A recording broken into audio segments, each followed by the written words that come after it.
Morning, and thank you so much for joining us on this beautiful Sunday. Happy Mother's Day to all of our listeners who are mothers and those who aren't. We are all mothers in one way or another because we are always there to provide help wherever help is needed for those who are heavy laden with their children or their responsibilities.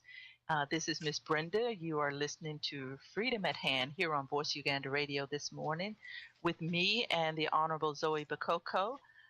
Dorothy will be joining us a little later this morning. And so Zoe and I are going to go ahead and start the show because we wanted to come on a little bit earlier because, as you know, there's so much going on in the media right now. So many things are taking place. And we felt like we needed a little more time to address some of the issues as we have started to run short from week to week. So thank you so much for making us a part of your Sunday lineup, and we really appreciate the time and attention you give us. I will say this before I let Zoe come in and greet you this morning. Voice Uganda Radio has only two programs today, my program that's running now and the program that's running right after me. We have our servers are being worked on today, syncing all of our studios up. So, and it takes a little bit of time to do that. So we do apologize for any inconvenience that may cause you today, but we will be back next weekend with our full lineup. Zoe, good morning. Happy Mother's Day to you. Oh, good morning, Miss Brenda. Happy Mother's Day to you too, and happy Mother's Day to all the mothers out there, including the sons, and they should be celebrating. The men should be celebrating their mothers. I mean, for the foundation that they have given them, and the fact that they can brave life. Those little things you really learn them from a mother because they are the first teachers. So it's a real blessed day today that we wake up this morning as every Sunday to our radio program, and we treasure the listeners who are always there waiting to join us. We learn from them, they share from us, and so it's a mutual respect and understanding. And I also want to say we do stand up with the mothers in Nigeria who are not celebrating motherhood today because the Boko Haram took away their children. And I mean, that is very heartbreaking. And as you have seen, even the First Lady of the United States, Michelle Obama, with the little tweet, bring our babies back home. So Yes. today too, we stand with those mothers to say, bring our baby girls back home. And as mothers, we understand their pain. I mean, we as women and as mothers ourselves, we understand a lot of what the mothers in Nigeria are going through right now. We do. We definitely do. And so, yeah, and for us, for those who are celebrating Mother's Day, we wish you a happy and blessed Mother's Day. And please continue praying for those mothers so that they can get their children back. Yes. And let's go right on into that, Zoe, because that's something that has been on our heart with the kidnapping of the 200 students there in Nigeria. It's interesting that you were saying Michelle Obama sent out the tweet because one of the things that she has also said is that, with the it's the threats and intimidation facing girls around the world who are trying to pursue education. We don't know all the mysteries and all the reasons behind why this has taken place. But I tell you, one of the things I love about this, and you can comment on this, Zoe, I'm happy to see the world getting on board to allow the continent of Africa to know that we hear them, we embrace them, we stand side to side with them. I think for too long, not just the Ugandan people, but the African people as a whole have felt like they are unheard and uncared for. But this is a new generation of people who will not stand and will not tolerate abuse and these type of things, atrocities happening to other people, especially in Uganda. So, I mean, what do you have to say about that, the way the free world is embracing the Nigerian people and the way the American people also are embracing the Ugandan people for the things that are happening to them right now? Trust me, the presence of the U.S., the British, and the Europe in Nigeria right now is helping a lot, because I saw in the media some of the leaders had been arrested. And I mean, that is going to be something which should stop, and stop forever, because you educate a girl, you educate a nation. Women are the foundation of everything. Of course, men are the roof and the pillar, but without a firm foundation, the house crumbles down. And so for Nigeria, I was very upset when I read in the papers that President Goodluck Jonathan had actually refused the help from British and from the Americans more than a month ago. And these girls should be home already if he had accepted, because sometimes you just have to put your pride aside, and that, oh, yes, I can do it aside, so that you get help from other people. This is what kept the war in Uganda for 20 years. And sometimes you then begin to doubt the intentions of the leadership of the country, because we had all these situations like with the Aboke girls, where the girls were abducted, and you see somebody who doesn't want help. I remember when I hosted Hillary Clinton and her daughter in Makerere during this World Conference for Women. You know, she was there. We brought the women activists and their organizations, and we brought women from northern Uganda whose lips had been chopped, and some of them had lost their limbs and stuff like that. And the first lady of Uganda was very upset. I'm like, how can you be upset? Because the thing is, we are trying to drum for support.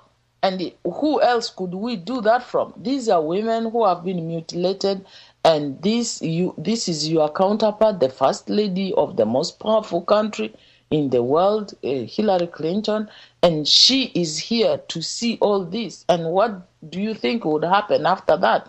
But the first lady of Uganda was not happy about that. Sometimes I don't know what goes on, that leaders don't, they say, how can you expose your dirty linen in front of the entire world to see? That's normal dirty linen. When little girls, 7, Yes. 12, are being abducted by a terrorist organization, you know that these little girls are really going to suffer. Just imagine the terrifying experience of being in the presence of people you don't know when Yeah. you're an adult like me. What about for a kid, who Yeah. has And, been and looking up to the mother, looking up to the father, and the immediate people within that village, and then the yes. school, and all of a sudden they find themselves with people they totally don't know, with all these guns and stuff. It must be the most traumatic experience. I'm sure. And where does this mindset come from, Zoe? I mean, because we have to address that. Where does this mindset come from of shame? You're a leader. Sometimes leaders have to do the difficult things, to ask for help Yeah. or to And say that I'm in trouble and I cannot do this. It happens with Museveni in Uganda, as well as the Nigerian president. I mean, when you have, because where's Janet Museveni in all this? I have not read any comment that she has put out on what is going on in with the Nigeria. Nigerian girls. Where is she? Because Why is her voice if, so if silent? Yeah, because if this happened in Uganda, she would be the best advisor to the first lady of Nigeria, and through Yes. that, they should be the ones drumming support. She would have led this and said, you know what, this happened in my country. That is how we did it. And because they didn't, the same thing is happening there, and they're just looking on.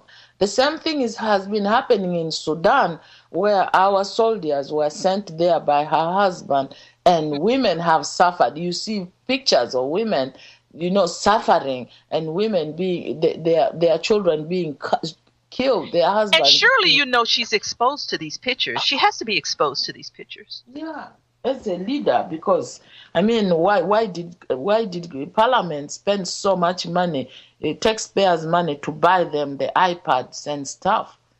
They should be knowing in this generation that these days something which happens in one village in whether it is in Africa or in Europe, it will be there splashed all over, and people read it in the news. And so they should know. And it's so unfortunate because she would have come out and taken the leadership in Africa to say, you know what, this happened in my country and I'm here, I want to help. But of course, they are too busy in Uganda waiting for her husband to stand again in 2016. They are not even bothered about what is happening in the continent. To their neighbors, to their neighbor. And they've been in power so long, they should be the experts to tell people how this can be contained and controlled. And probably even... I know, and it sheds a light on the world that makes it doesn't paint a pretty picture, I should say. I remember when Princess Diana died. I remember how everyone became more and more upset when the Queen took so long to speak out about it. And this is what happens. People want information and they want it now. They want to know that you feel the sympathy.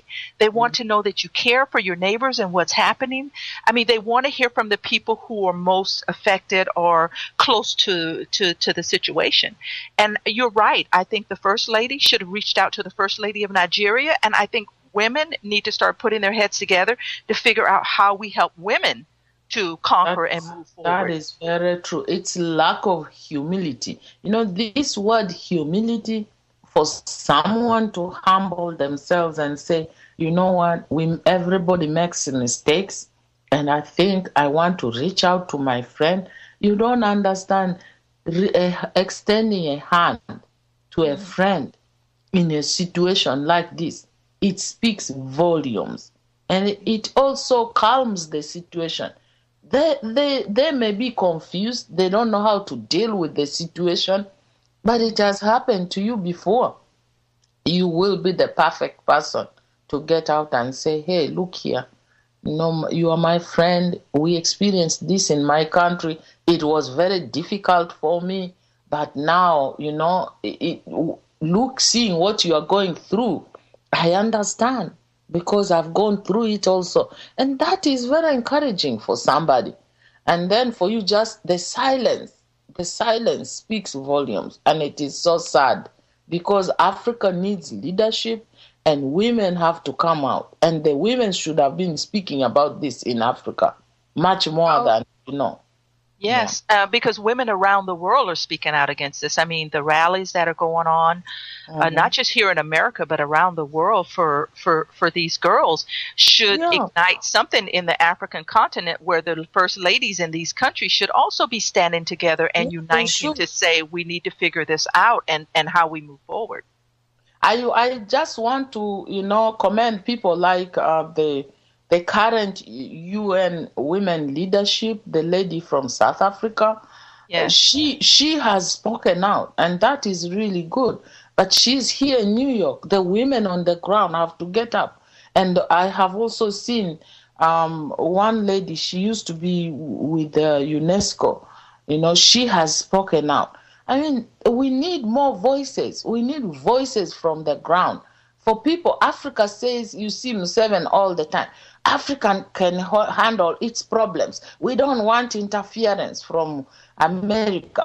We don't want interference from Europe. And you keep quiet for 2 months. Even him, he had to go to London until the broadcaster in BBC asked him the question. He had never spoken about it.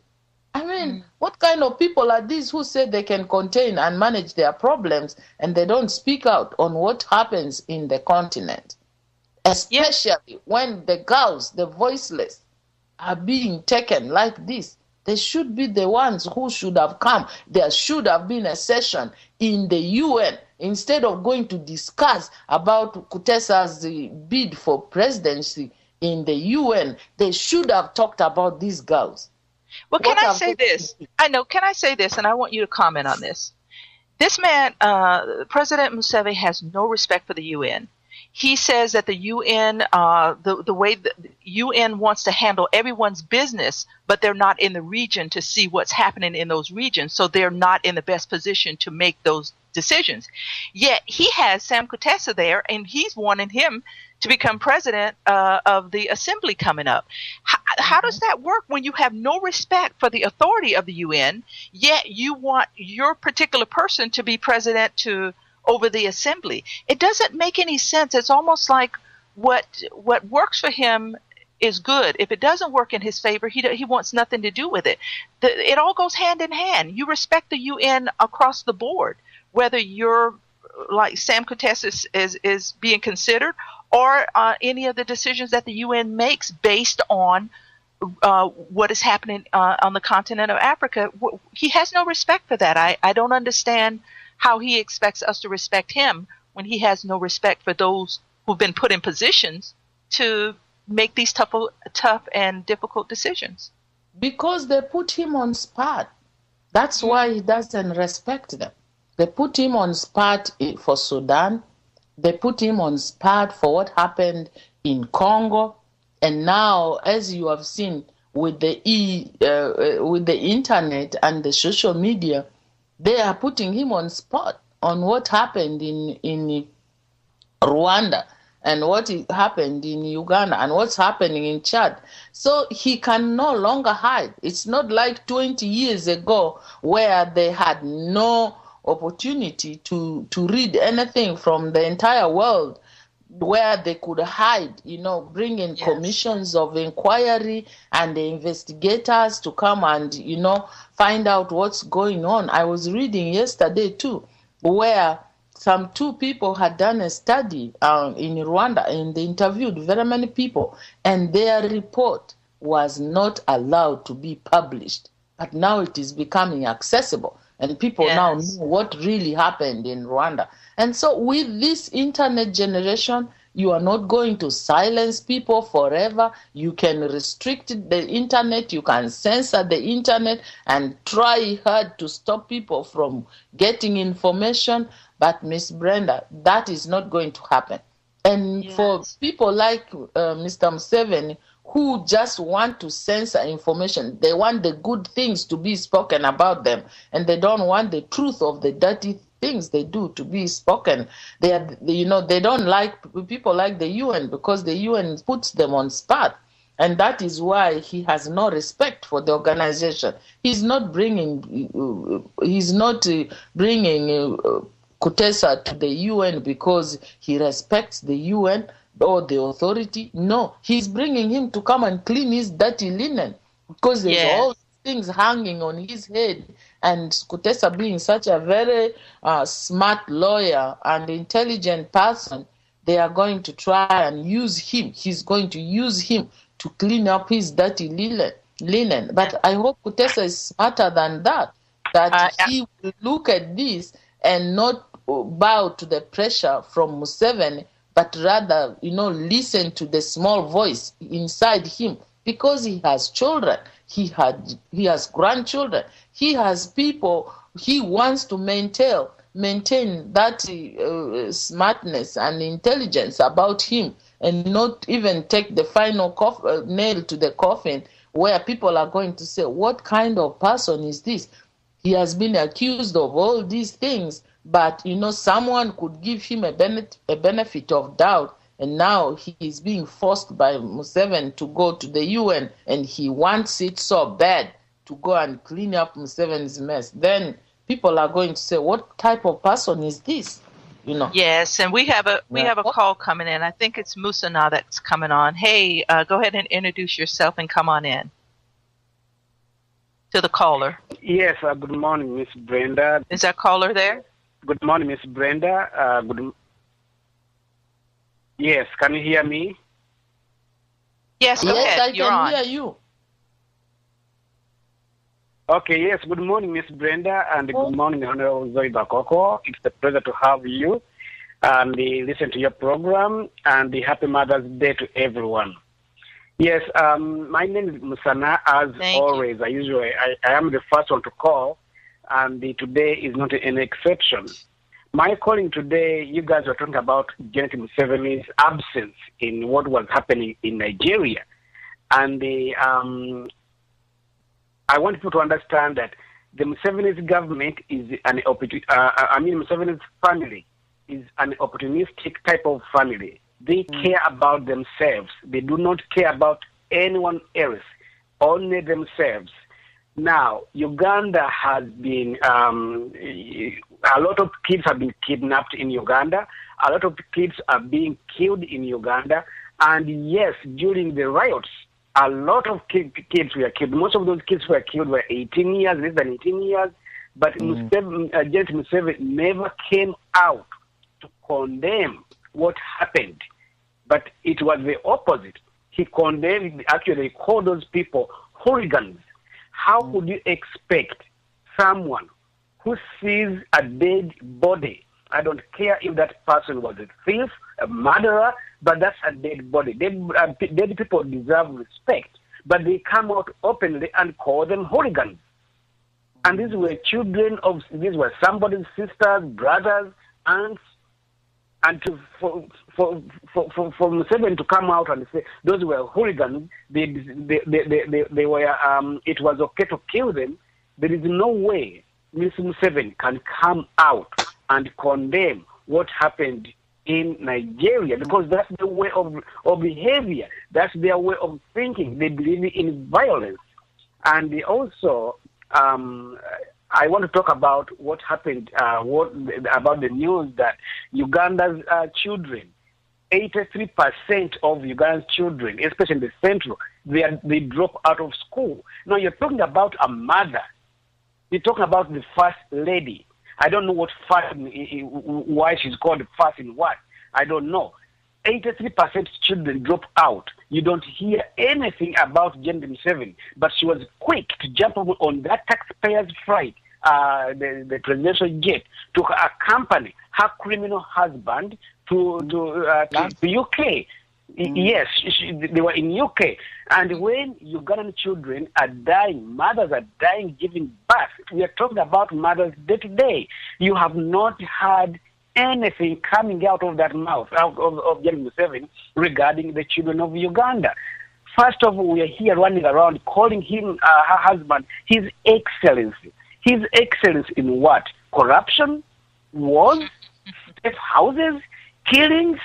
When is Uganda anyway going to become or going to join the first world? Because, I mean, when is Uganda going to join the third world? Because ever since her husband came to power, Uganda has left the third world, and I don't know where Uganda is right now. We are a failed state.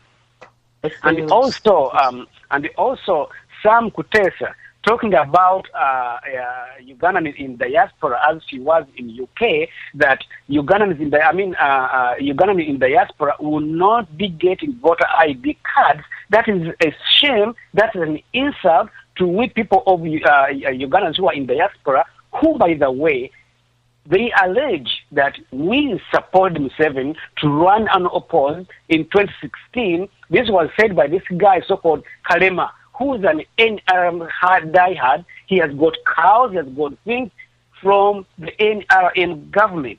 Now, for some Kutesa to come and tell the people, or tell us, people in diaspora, that we should not get voter ID cards when Rwandese have these ID cards, when Sudanese have these ID cards, when people from Zaire or DRC have these ID cards, and they have the nerves to come and tell us that we people in diaspora, we approved Museveni's candidacy come 2016.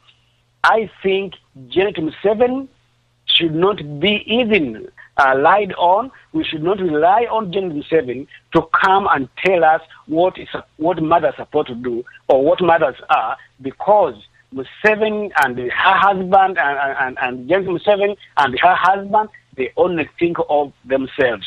Who is me? I am the excellence. I'm the world. Everybody knew before me. That's the type of system we have. That's the type of first family we have, which I really don't recognize as first family. Perhaps first family in stealing public funds, first family in the corruption, first family in killings.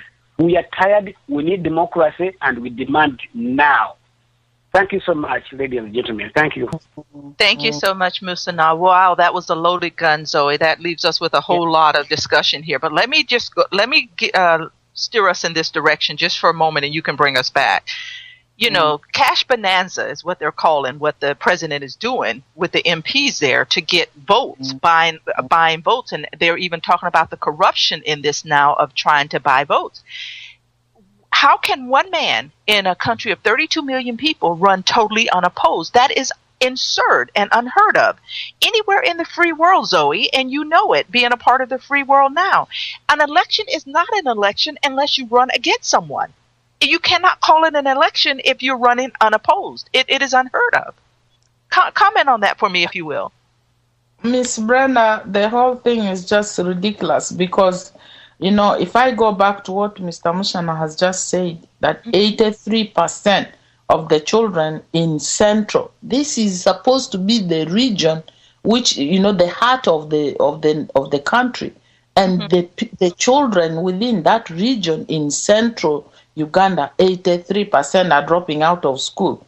And, you know, here is a president who went to England. He had Janet Museveni accompany him. He had the Minister of Trade accompany him, the Minister in charge of power and, electricity accompany him, the Minister of Finance accompany him, and Kotesa accompany him. These are like 6 important people who are going to draw heavily from the treasury, you know, or the taxpayers' money to just travel to London to do nothing.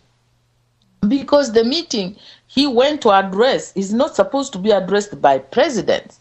I addressed that meeting when I was still in cabinet as a Minister of Labor. And so it is just ridiculous that he should go to the Commonwealth and go and address this meeting when it should not be addressed by him, and take all these ministers with him. And all Kutesa went to talk about in UK was about voters' cards.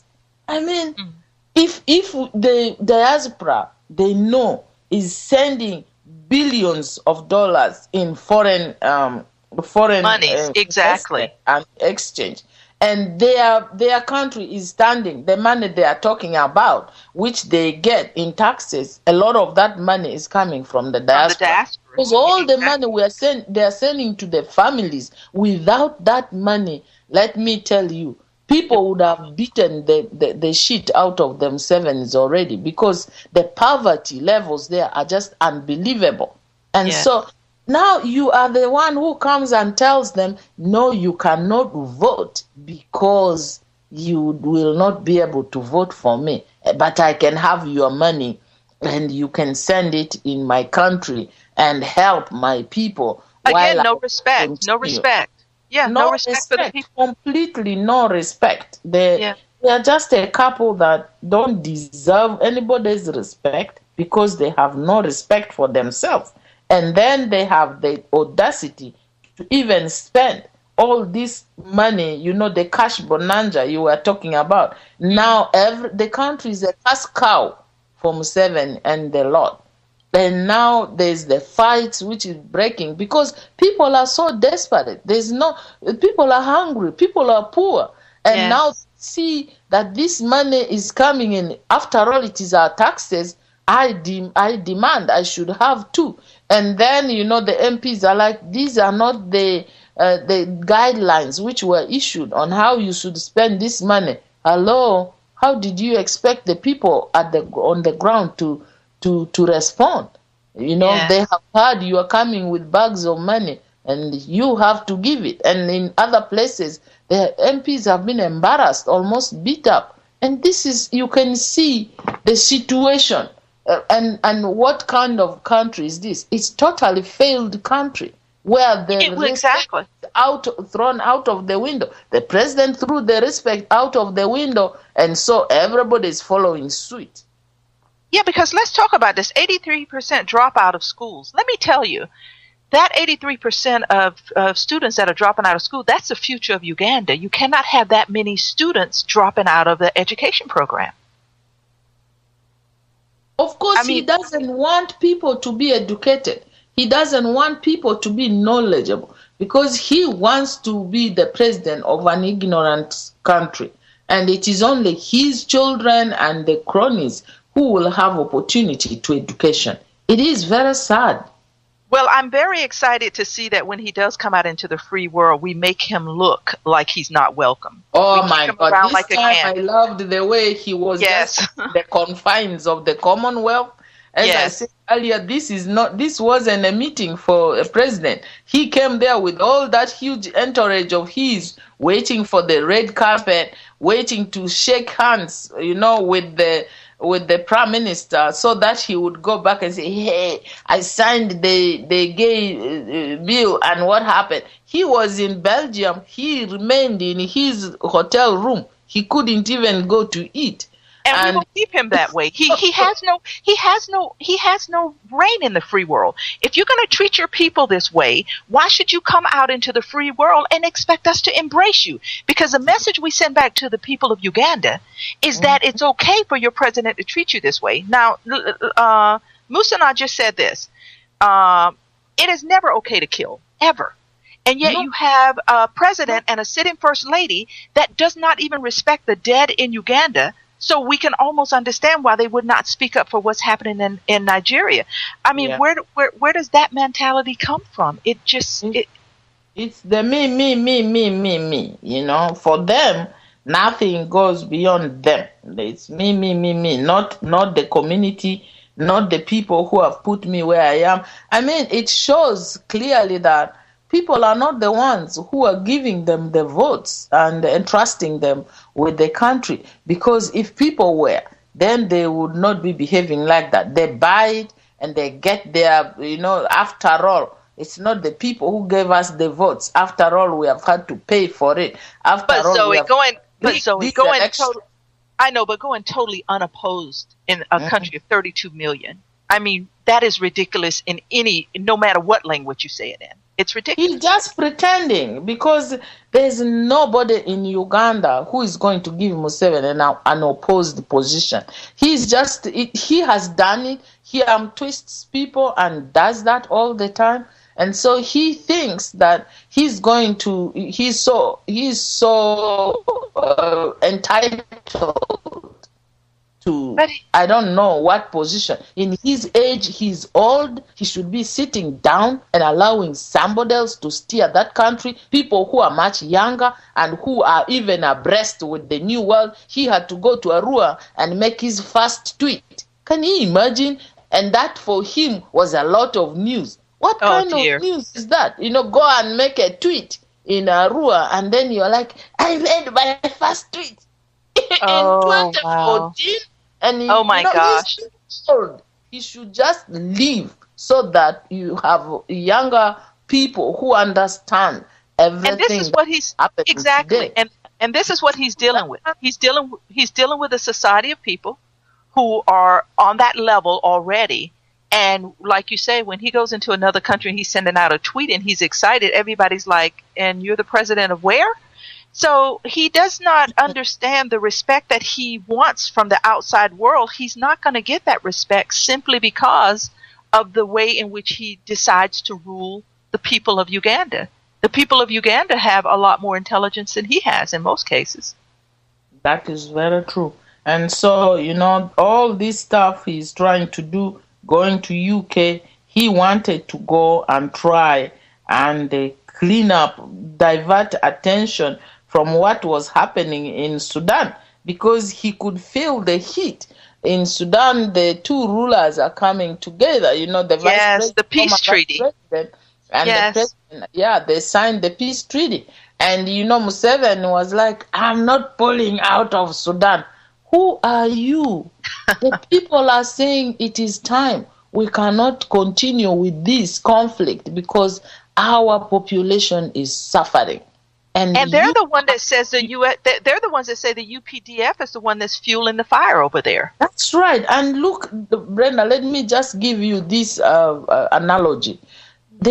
You and your husband, you have had a problem in your house, and your neighbor is always coming. You know what? I saw your husband fueling the conflict between you and your husband. And eventually, you see some reason from some other people and say, I think this conflict ought not to be. The children are suffering, the home is suffering, the family, on the whole level is suffering. We have to put a stop to it. Let's sit down and step back and see what really happened. Why is this happening? And then your neighbor comes back and says, are you serious?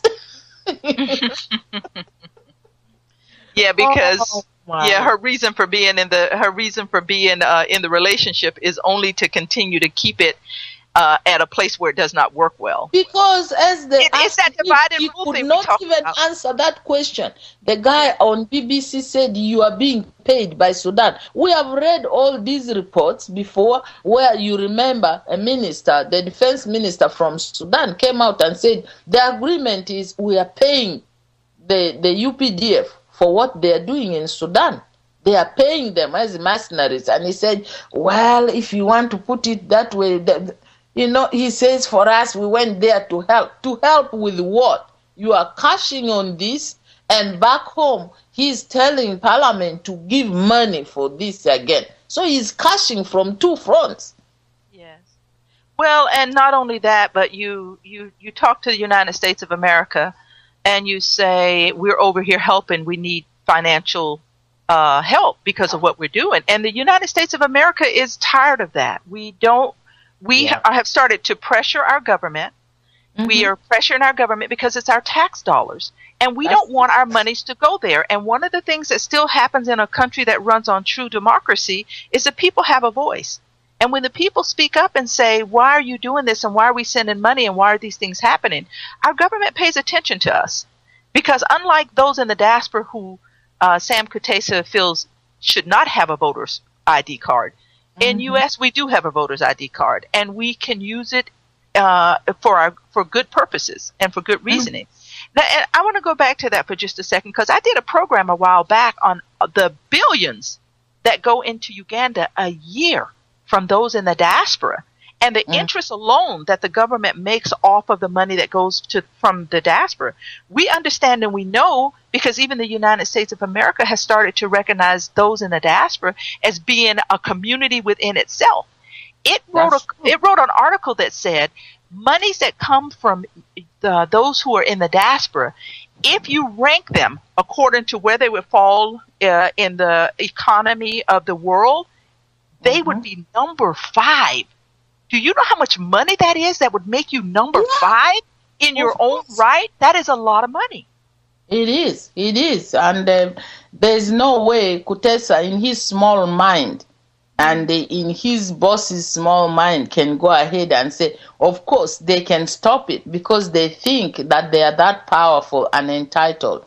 Why are they doing it? They know there are hundreds and thousands of people out in the diaspora. They give them the ID card, they will vote the way they will vote. They will not vote the way they think, and their votes cannot be rigged. Yes, exactly. You know those silly little dogs he's talking about? Those are the people in the diaspora, and they've got him by the leg of his pants, and he cannot shake them off. No matter how hard he tries, he cannot shake them off. Because the diaspora has a voice. And I urge those in the diaspora to start using their voice, because they really have a voice to bring about change in Uganda, simply because of their money. Because, Zoe, you hit on it just a few minutes ago.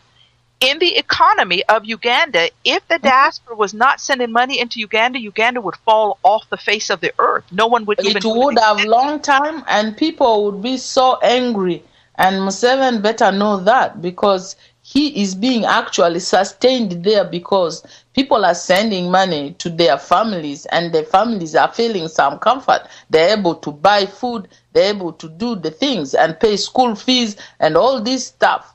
That keeps the economy working. Schools, all those schools which belong to Museveni and his family, and the people are actually paying money from here to make sure that their children get good education. Because for an ordinary person in Uganda, how can this 83% you are seeing here is the ordinary person in Uganda? That is their children dropping out because they can't afford anything. They can't afford to pay school fees. So the kids drop out. It's not just central Uganda. Maybe even for other parts, it is worse. It's worse. And this is the thing, Zoe. Not everyone has someone in the diaspora to support them. No, you have a lot of people in Uganda who do not have any support other than the way that they make a living inside of the country. So it's almost an unfairness, because as the economy rises, prices go up. These people can't even afford to live because the diaspora are the one that's driving the market as to, you know, the pricing of things in Uganda. But school it's fees and everything. With his cronies, they are the ones they set the school fees. They keep on increasing all these prices and everything, and they know that not enough funds are being generated in Uganda, and they are stealing their money on top. And so things are hard for the ordinary person. Very, very hard for the ordinary person. And so what else would you expect? These 83% are the real, genuine indigenous Ugandans. Yes. It's very sad, because it is killing the future of the nation. Because if the young people are dropping out of school, they won't be able to compete for anything. And so Museveni wants a population that he can just move around as he wants. You know, it is a very sad situation. It's a very sad situation. And we're gonna go ahead and take a break here, because we did come on early, and I know some of our listeners may still be coming on at the 8 o'clock hour, not realizing we came on a little early this morning. So we're gonna go ahead and take a break here. You are listening to Miss Brenda and the Honorable Zoe Bakoko here on Voice Uganda Radio at Freedom at Hand. We're gonna take a break, and we'll be back in just a moment.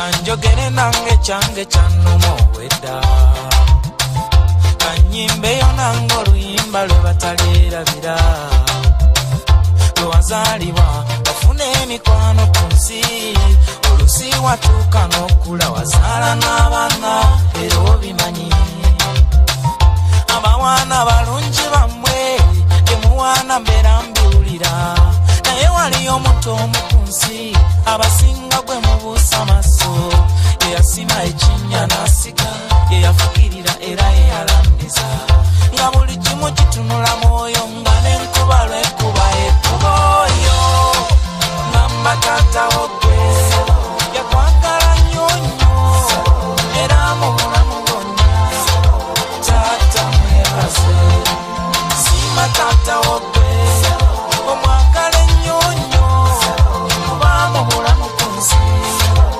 taatawo omuntu omubiri n'omutima gwonna amaanyi ge n'amagezi ku nsi yabiweerayo gw'ekintu mu kulaba nga tomusosola omuntu eyakasananga nga gyabeera wabaayo omubiri gwokka nga buli kyalowooza n'omutima gwe biri waka ku bantu be simanyi na bulamu bwe buba nga bwe nkwata essimu yange nemukubirako takyakwata oba nga taliiwo omukwano mungi gadi gwalina era byebirungi kati byolina ye yanoonya nga buli kikumi nakuwa ogenda osome omukwano mungi mami gw'omuwa era gwe gumu naye gwoba omuwamba mikaba olaba mukama n'abawa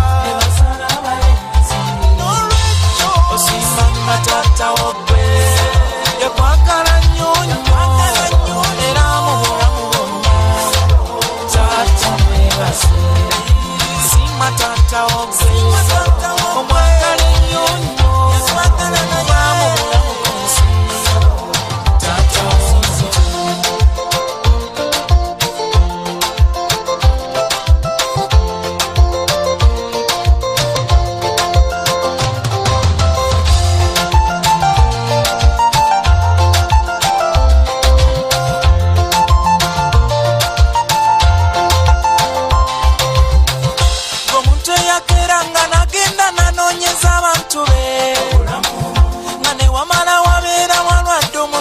teyebaka ebizibu ekyenda ku 10 abyetikoyo gwolaba obukubi nga n'oluusi lwezibuze tasobola kubeewala ye muntu eyakeera nga nagenda nayiza abantu be nga ne wamala wabeera walwadde omusajja teyeebaka ebizibu ekyenda ku 10 yabyetiko oyo gw'olaba ennaku eruma nga ssebo zaabuze okomewo obukomi obagambe ki tewabeera kyakuwoza naddala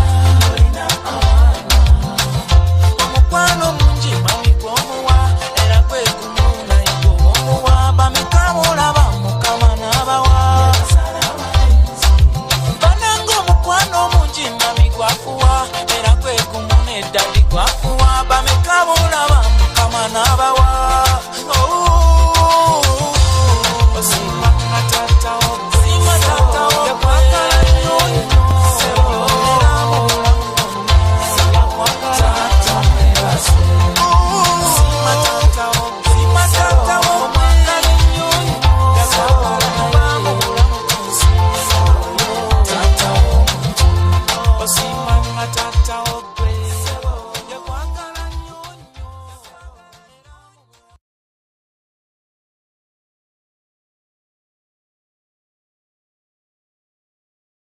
Thank you so much for joining us on this Mother's Day, this beautiful Sunday here on Voice Uganda Radio. I am your host, Miss Brenda, here at Freedom at Hand with the Honorable Zoe Bakoko. I wanted to take just a quick break there because we did come on air at 7:30 this morning, 30 minutes earlier than we normally come on air. So I wanted to give those of you who may have just been joining in a chance to come on in and be a part of the conversation, which has been very lively for this almost first half, this first hour of the show. Let me make the announcement again just before we get into the rest of the conversation here. We only have 2 programs running this morning, mine, which is one, and the one that follows right after me. We'll be off air at noon today. Our servers have to all be updated and are going to be serviced today. So unfortunately, we have to be taken totally offline to get all the studios back in sync and online with the new equipment. So we do apologize for that. But it was one of the reasons we felt the need to come on a little bit earlier, and we really hope that you're enjoying the program and the conversation that we've been having so far here. Zoe, let me say this. I saw a picture of the First Lady with her husband greeting some of the people in the party, and she was in army fatigue. When is it ever necessary for a first lady to parade herself around in army fatigue and think that the world looks at that as normalcy, when I don't see anything normal about that? It bothered me as an American more than I applauded it. What kind of behavior is that? Oh, Miss Brenda, I think this must have been in Chankwanji where they took that decision of the president's sole candidacy bid for 2016, because the members of parliament go to that training center and they put on the army fatigue. And of course, she's a member of parliament, and she's a minister in government, so she has to follow suit.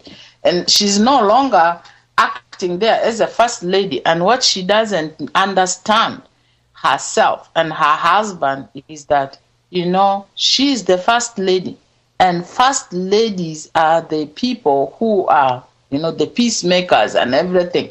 And for her to go parading herself in the army fatigue is a total embarrassment. You can only see a first lady probably doing that if they were going to a war zone area to do something, and they would probably wear something like that. She's not in a war zone area. She's in Uganda. It's just it's an intimidation. And it makes a statement. Yeah, it makes a statement that does not come across well in the free world. Mm-hmm.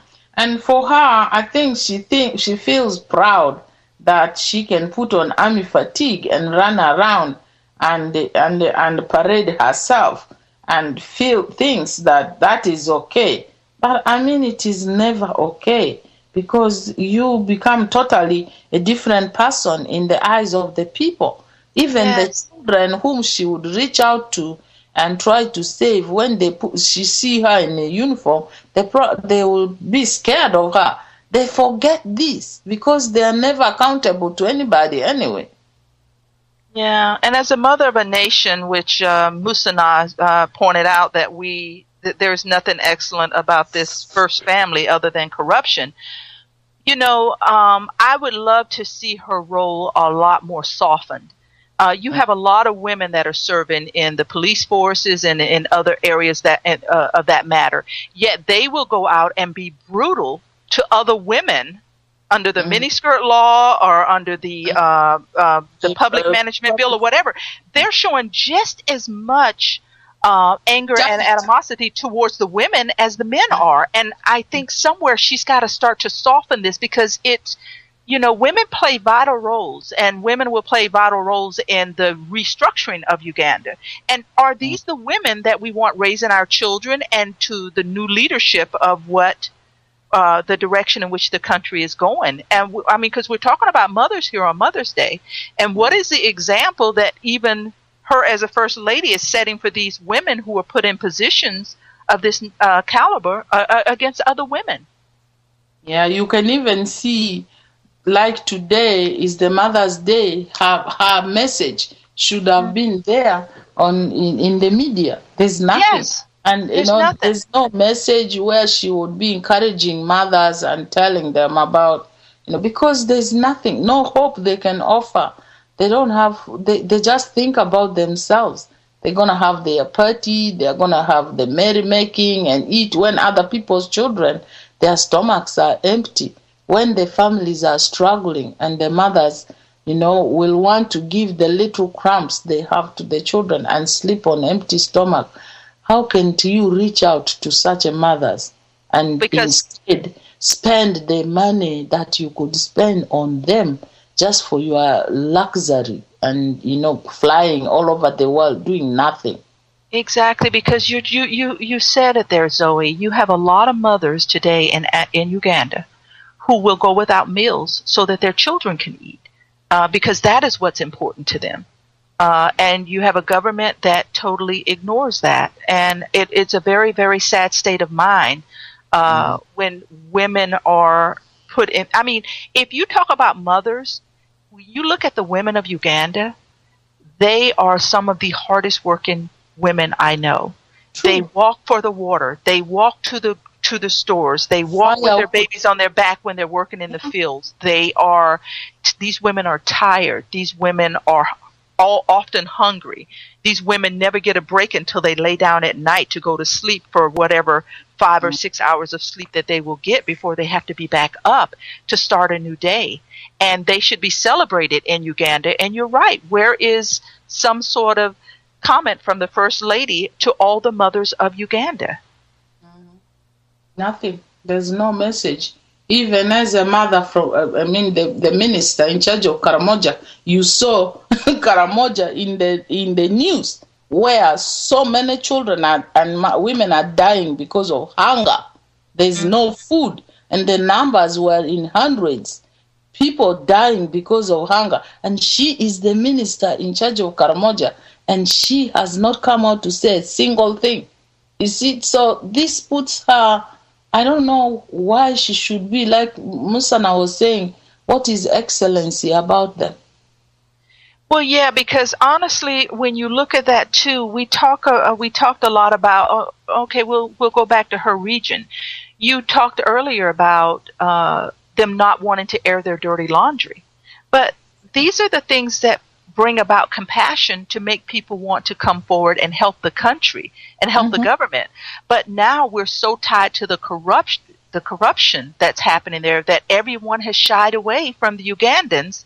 And that is very sad for me, because it's one of the things we want the free world to understand is when we shy away and we no longer give money to the government to somehow shut it down and to stop some of the corruption, the bleeding that's happening there. The Ugandan people are the ones that suffer way more than the leaders. It's the grassroots people that are suffering. Of course. Those people, whatever happens, even the little that is there, they will take for their own survival. And so it strangles the population more and more and more because they don't care. Even the little they have, they will take. It's like You know, they say if the mother doesn't eat, the fetus is going to take as much nutrition and iron from Yes. it. And then the woman keeps on getting anemic, and the baby forgets that the more I take from my mother, eventually, if my mother doesn't have and she dies, I will die also. I die also. But the baby keeps on Exactly. taking, you know. The baby And keeps so on, and that's exactly what the president is doing. that's exactly what they're doing, Yeah. but they forget that the more and more and more they take, there's going to be nothing left, because the poor people they are working, as you say, the women with the kids on their backs, walking to all these markets, working in the gardens, going to look for firewood, going to carry water, when they could have made life easier for them, the women, by taking water closer to them. They don't even have that luxury. And so you think, for how long? When they can't do it anymore, the country is going to crumble. The country will crumble. And then they will. It's also like the Karamojong. You know, they bleed their cows so that they can drink the blood. And they forget that if you keep on bleeding the cow is going to collapse and die. And so what will you drink next time? And so these are the kind of, the examples I can give for the fetus. Well, they're great analogies. They're great analogies, because that's exactly what he's doing. He's bleeding his people, and he's taking from his people the nutrition he needs, but he's not giving anything back. And I tell you, Zoe, over a period of time, you continue to do that to people, people will stand up against you. Yeah. And this is why he's not greeted outside of in the free world. Nor is he greeted in the way in which he wants, from respect from the people of Uganda. You know, and talk about respect, let's talk about the Colonel's family, the way they treated him there in the UK. What if this man was not your friend in life, what makes you think he's your friend in death? And now and he was so proud enough to write about him all those nasty things in his mustard seed book, without forgetting what would happen in future. For him, he just wanted to paint the Colonel dirty and everything. And he didn't know that the Colonel's side, that he was writing a book too. And that book is going to be published, even though they were trying to preempt it in that article in Uganda. But the truth of the matter is the record from the other side. He may think the guy is dead, and he thought that taking the body home, he was going to try and go and say all the dirty things he always says. After they said, no, we are not taking him back, and then if they had agreed to allow the government to take the body, Museveni, with his foul mouth, would have come out to abuse these people in the funeral, and that would have been a worse heartbreak than anything else. Yeah. And then he makes the promises, which are always broken promises.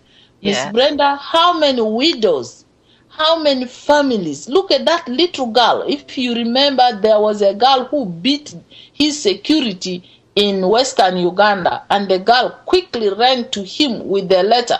And that letter, the girl says Museveni promised, when their father died, Museveni promised that he was going to pay school fees for her and her siblings. Museveni promised he was going to build a house for that family. You know, the woman is a widow and the children are orphans. And nothing has happened. And then this girl said, okay, she heard the guy was coming into one of the schools in their neighborhood. And so she ran. And guess what they did? They put this girl and the mother in jail. The police took them, they thrashed them, and they tortured them. They slept a few days in the police before. Only for making him aware of a promise that he made to a family that he took later. You know, so this is the kind of thing which would have happened to this family. There are so many families there. He promises, he cashes on their death, and then after that he forgets. Yeah, we have a call in, so I'm going to go ahead and take this call because it's been holding for a little bit here, Zoe. Hey, caller, introduce yourself and come on in. Hi, Miss Brenda. Good morning to you and your panel. Good morning. How are you? Good morning. I'm doing well, and you? Good morning, Miss Honorable Zoe Bakoko, and good afternoon to all the listeners up here in the UK and down in Uganda.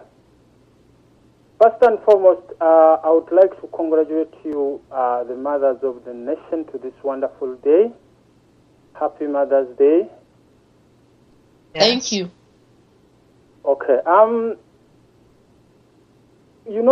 The religion that I follow, it puts a woman on a forefront, because a woman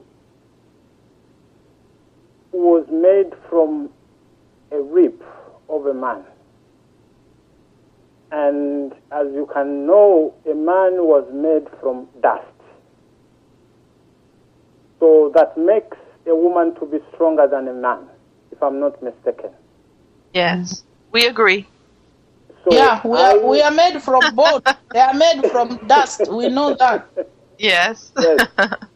So I totally agree, and I totally know, and I'm totally behind Mrs. Obama, that behind a successful man lies a woman.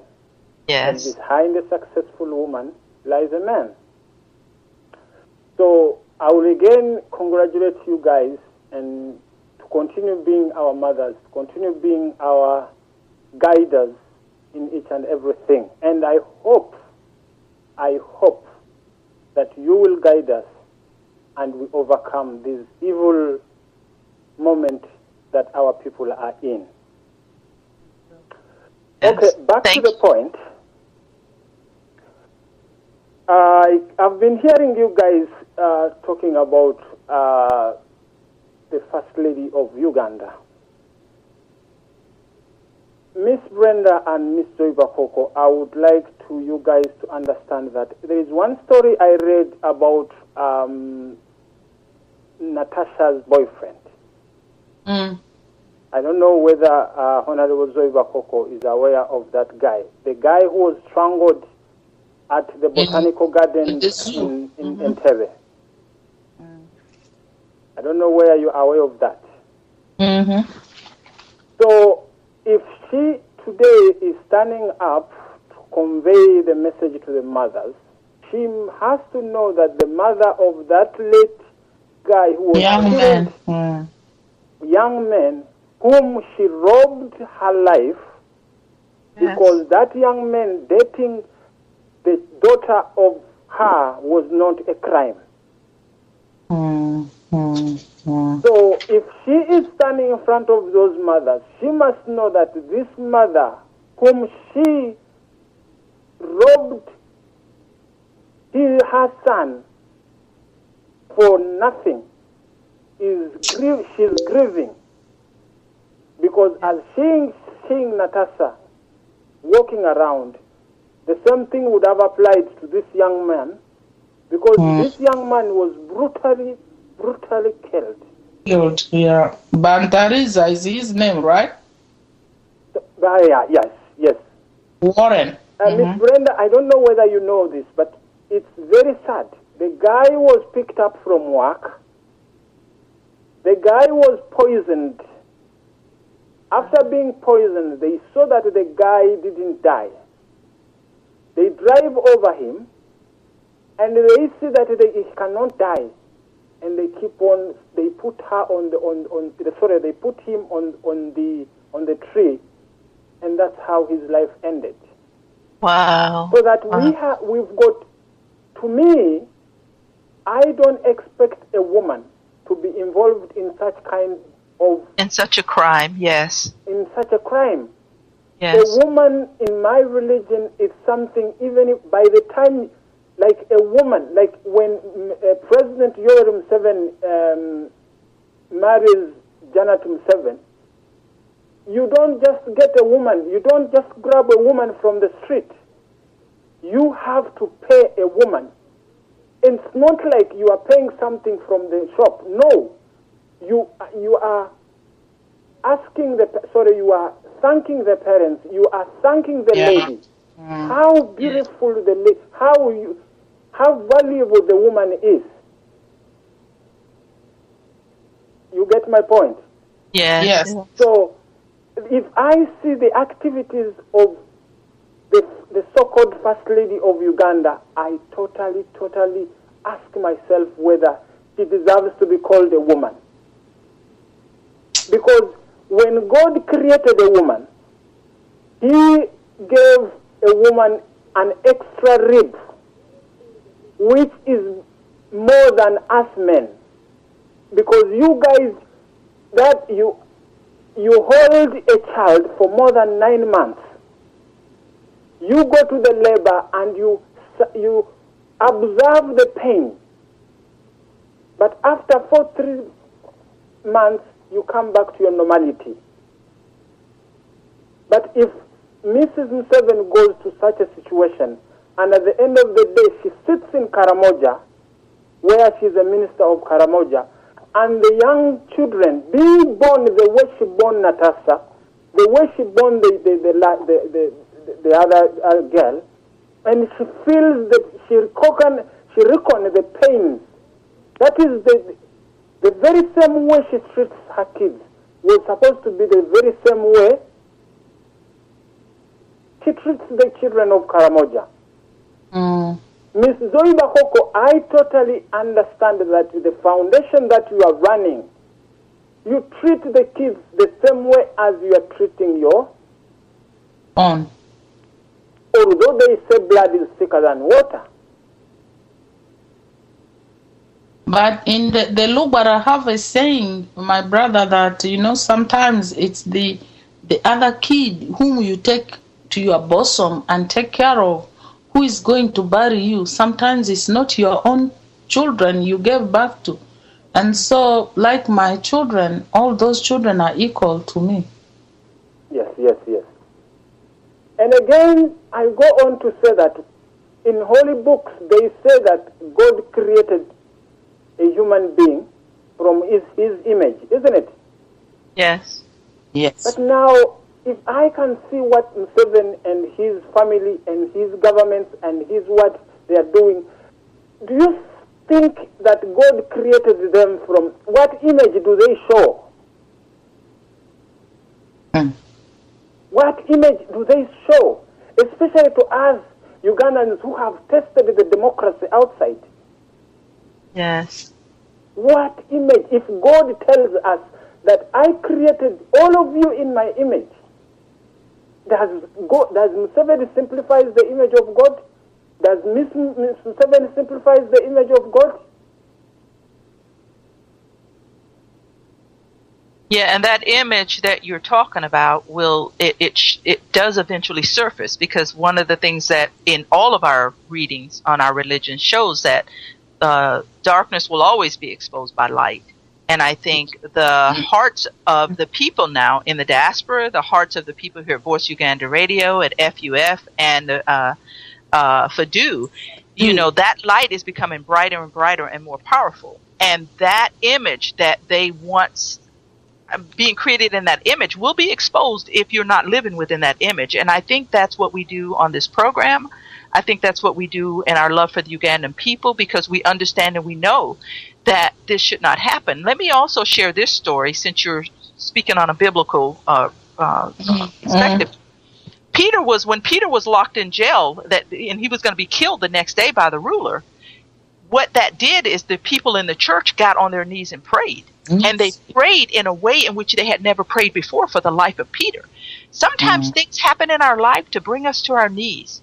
And we're not on our knees just to be on our knees. We need to look up to the heavens, and we need to pray to the God that we serve in whatever religion you are in.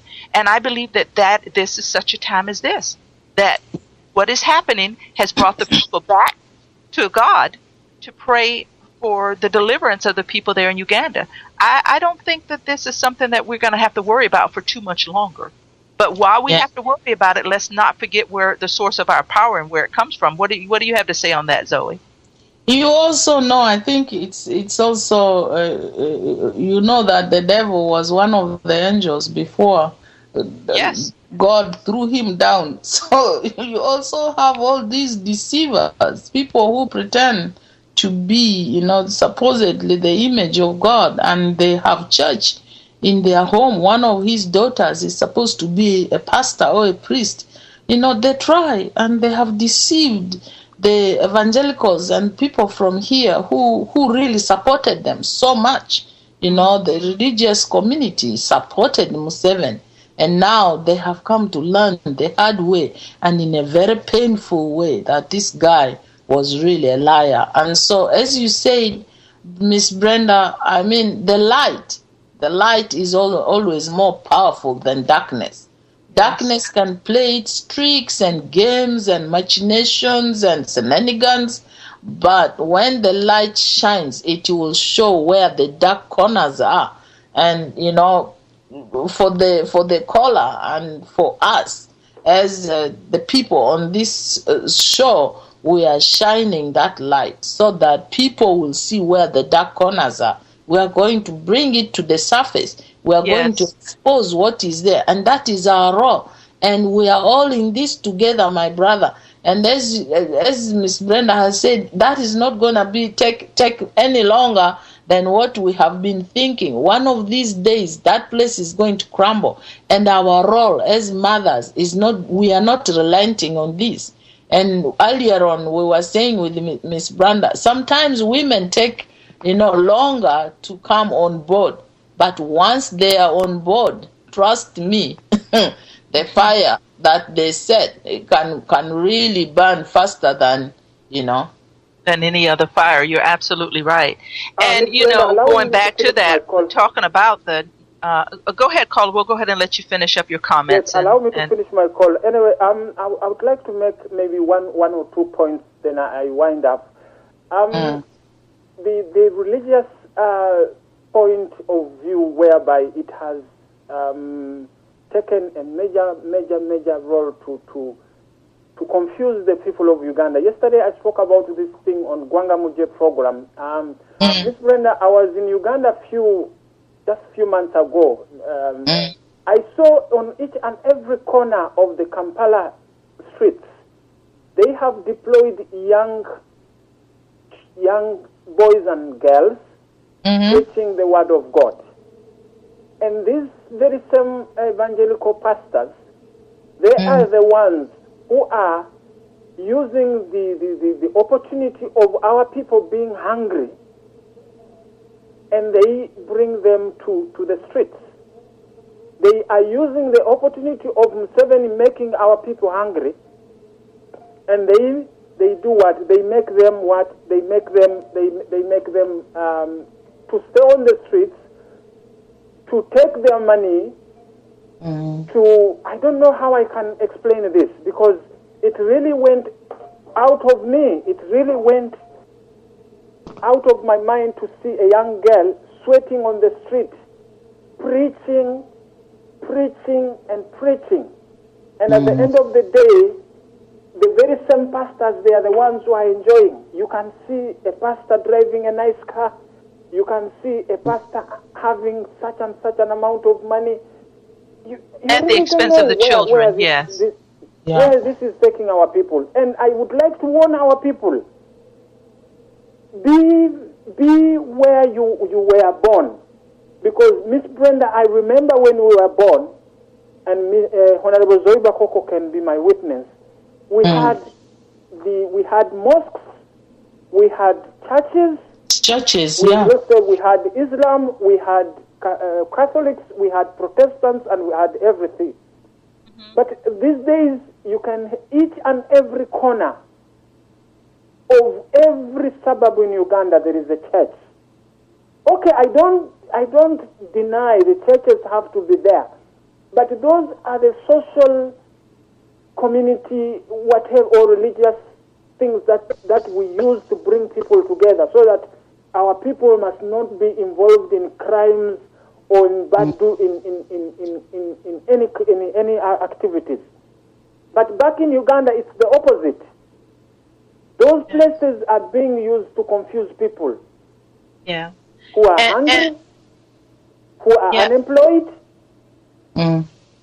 You understand? Because at the end of the day, our youths who have got degrees, our youths who have gone to school, our youths who have dropped out of the Bonaba Some and everything, they've got nowhere to go. They don't even have, they think that their escape got, or their, where they can get leisure or everything, it's in the church. And at the end of the day, they have reported some I don't know how I can say it. Crimes. There have been some cases that have come out. You saw some pastors being implicated in Yes. homosexual. Yeah. Wow. Well, I think we understand your direction with this. I want to let Zoe comment on this, especially some of the corruption that's happened there in the churches. But let me just say this. And so I would like to wind up and I listen on the radio, please. Okay. Thank you. Zoe, you know that biblically, no matter where you look at the word, everything started good. And we can start with Adam and Eve. I mean, everything started out good, and then something happened, and then the evil and the badness came along after that. I don't doubt that this sitting president meant for good things to happen when he came into his power. Oh. But power can be very tricky if you're not in touch with where that power comes from. And you can sometimes abuse it in a horrific way. Now, children have been used in these scheming ways throughout generations to feed the mouths of the wealthy, not even considering the babes and what's happening to these children on the streets. Like he's saying, there's one on every corner in Uganda.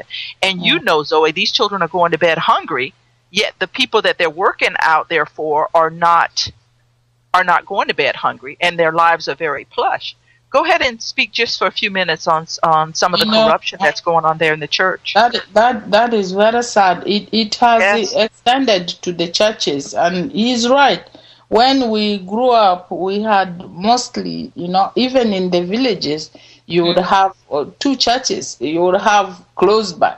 You would have a Catholic church and a Protestant church, because, between the Anglican and the Catholic, there was always this competition for the believers. And then you would have mosques too, and that started expanding as well. But the fact that you now have a tiny church with few people in every corner, it started when we were still there. The thing is, you had these night churches where people would be, screaming all night, and sometimes, it created a lot of problems for neighbors who could not sleep, because the neighborhoods, because they could not sleep to be able to go back to work the following day. And these were problems. And then, as we said earlier, even in the first family, we now have a priest.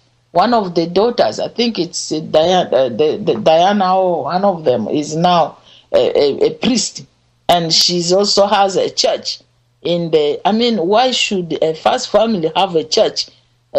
Because right now churches are seen as the cashing cows for those small churches. They are not for helping the people in all souls, to save them and help them, support them. It's not like you are having a church or a mosque which is supposed to support people. You can even see there's a lot of division. For example, among the Muslims, there's now two big groups, and there's the Mbaje group. Then there's the group from this part of Kampala, where they are now fighting among themselves, and it is very embarrassing. And they had a fight in one of the suburbs where one of the leaders had just died, and both of them went to bury. And in a funeral, this other faction group came late and was going to sit next to Mbaje. They were not even allowed to.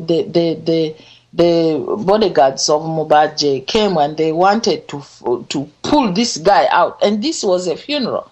And so for Uganda now, these religious institutions are self-seeking. They are no longer to strengthen or to help the people, the congregation. Yeah, no, it is not. Yeah, we've got a call coming in. Let's go ahead and take this call. Caller, introduce yourself and come on in. Yes. Good morning, Miss Brenda. It's me again, Musana. I just couldn't wait to call back again, talking about about that gentleman who died in UK. As you mentioned, I think Honorable Joy Bakoko was mentioning about Museveni getting involved, trying to take the body back to Uganda. But Ugandans should understand, as I said earlier, that the Museveni family is an opportunistic family. They are using this on the assumption that if the body was taken back by Museveni, he will be able to get votes in that region. It is sad that this man has used the money, Uganda taxpayers' money, to popularize himself after 30 years in power. If the man is not popular after 30 years of uninterrupted rule, and now you want to get to become popular in that region by taking back the dead body, we have a problem on our hands. I want our fellow Ugandans to understand that, for every dictator, there is a weak woman. For every dictator, there is a weak woman. We've had so many dictators, and I want one or anybody or our listeners to come and tell us, yes, the wife of this dictator came out and said this. The wife of this dictator came and said this, or on such occasion or such a crisis. We had dictators from Gaddafi, from Robert Mugabe, Kamuzu Banda, Bokassa of Central Africa. None of Cameroon. Cameroon. I think the president there is Bia. None of those first ladies or those so-called first ladies ever came out to talk about a crisis. They are there to milk, take advantage of their husband's greed, and take the country for a ride. Museveni cannot stand in two elections. Museveni thrives on wars. Ever since this man captured power, he is always stamping his nose in wars. Museveni cannot rule without wars, and we as Ugandans, we need to wake up and get this man, kick this man out of our country. This is our nation. Uganda belongs to us. Uganda does not belong to a few suckers. I'm sorry to use that word. Uganda does not belong to a few people who think that they can go around throwing money at people and think that they're going to stay in power endlessly. It is your obligation, my obligation, to make sure that enough is enough. There is no way we can let this man, this corrupt family, stay in power for over 30 years. Come on, Ugandans, you know what you can do. We know what you have to do. Let's get together and let's vote. Let's get let's get ourselves together and get this thing moving. We can get Museveni out anytime we want. Now, thanks to Voice of Uganda Radio, because Museveni has started giving opposition a little room of coming out and address the public, and this is being possible because people are starting to talk. People are starting to question how come Museveni can be left alone to go and address his own political people. Rallies without permission. Nobody has ever showed anyone or anybody, nobody has ever shown us that Museveni got permission from the police to address the nation. His own POB, or public management bill, he's violating his own bill. But when it comes to others, Museveni could not let others go and voice their points or their views publicly. For that reason, I'm asking my fellow Ugandans, whoever you are, it is your responsibility to get this man out. Fellow Ugandans, let's not go sleep. Yes, Museveni gave us sleep, and we slept. And as I said yesterday, now Museveni has given us a financial sleep. We are in financial coma. Wake up, Ugandans. Thank you. Thank you so much, Musana. Address that, Zoe. You've been in power for 30 years, and you have no popularity with the people. You're still having to buy votes. You're still having to use corrupt ways in order to keep yourself in power. After 30 years, and you have no popularity with the people, what does that say about the leadership of this government? Not even the person, but the leadership that they're receiving, that they no longer want this person in power. I mean, it shows that they are just utter dictators, because this is a guy who came to power 30 years ago, and he appealed to the people and said, I'm coming to lead this country because I don't believe in corruption. I'm coming to fight corruption. I'm coming to fight dictators who have overstayed in power. And, today he's been in power for all those other leaders combined, more than them. The Amin is 8 years, Obote is 13 or 12 years, and then all these little ones where, some people spend 3 months, others less than a year, and all this. And so he has been in power more than all of them, whom he said he came to fight and, bring Ugandans democracy. So where is the democracy? I mean, he's just a dictator. It shows that he has not been honest. And the thing is about honesty and accountability. And I mean, somebody who buys votes, who steals everything, what would you call that kind of person? He's just a very dishonest person, as Musana and the other caller said. These are people who just think about themselves and their stomach. They don't care about the public. And so, the Ogole family, just, on principle. Yes. People who have moral values, people who have integrity, people who stand on principle and say, this is what we believe in, this was his will, and we are going to obey it, even if Museveni comes and flashes his cash and puts all that pressure. Why was Museveni's shame even to pick a phone and call this family? For 30 years, this guy has been in exile. You didn't even give him a call once when he was alive. It's very sad when people are in exile, because Zoe, you're in exile right now. It is a very difficult thing. I mean, you literally pick up overnight and you're gone. And you leave so many family and so many loved ones behind. I mean, it is just really very, very sad what happens to people in exile, and they're just totally wrong. Yeah, and without shame. On people's death, so without shame. Go home without shame, and so they are. We are working, and I'm so grateful, Brenda, for this opportunity where we are doing our part. We are educating the people. We are giving them the information. As I said earlier, we are shining the lights in all the dark corners, and the discussions are. When the people call in, when they listen, and we know that there are hundreds and thousands of people out there listening. And speaking of Uganda. Speaking of, we have one on the phone now. We are going to speak out. We are your voices, and know that we'll do what we can. And one day we will hold hands and give more glory to God when we are back in our country. When we walk back in. The other person said, I mean, Uganda is large enough for everybody. Why should other people not be there? Just because Museveni doesn't want, and he wants me to be there when I'm dead, and so he can twist my family and go to Arua, oh, this was my daughter, and begin saying he's rubbish. No. Because I want to go back to the promise of the family, of the little girl that went in just a few minutes. Let's go ahead and take this call, and I want to go back to that because I had a comment that I wanted you to answer on that. Hey, caller, come on in, introduce yourself, and come on in. This is Mubiru Musoke. Happy Mother's Day to you, both of you. Thank you. And Thank you.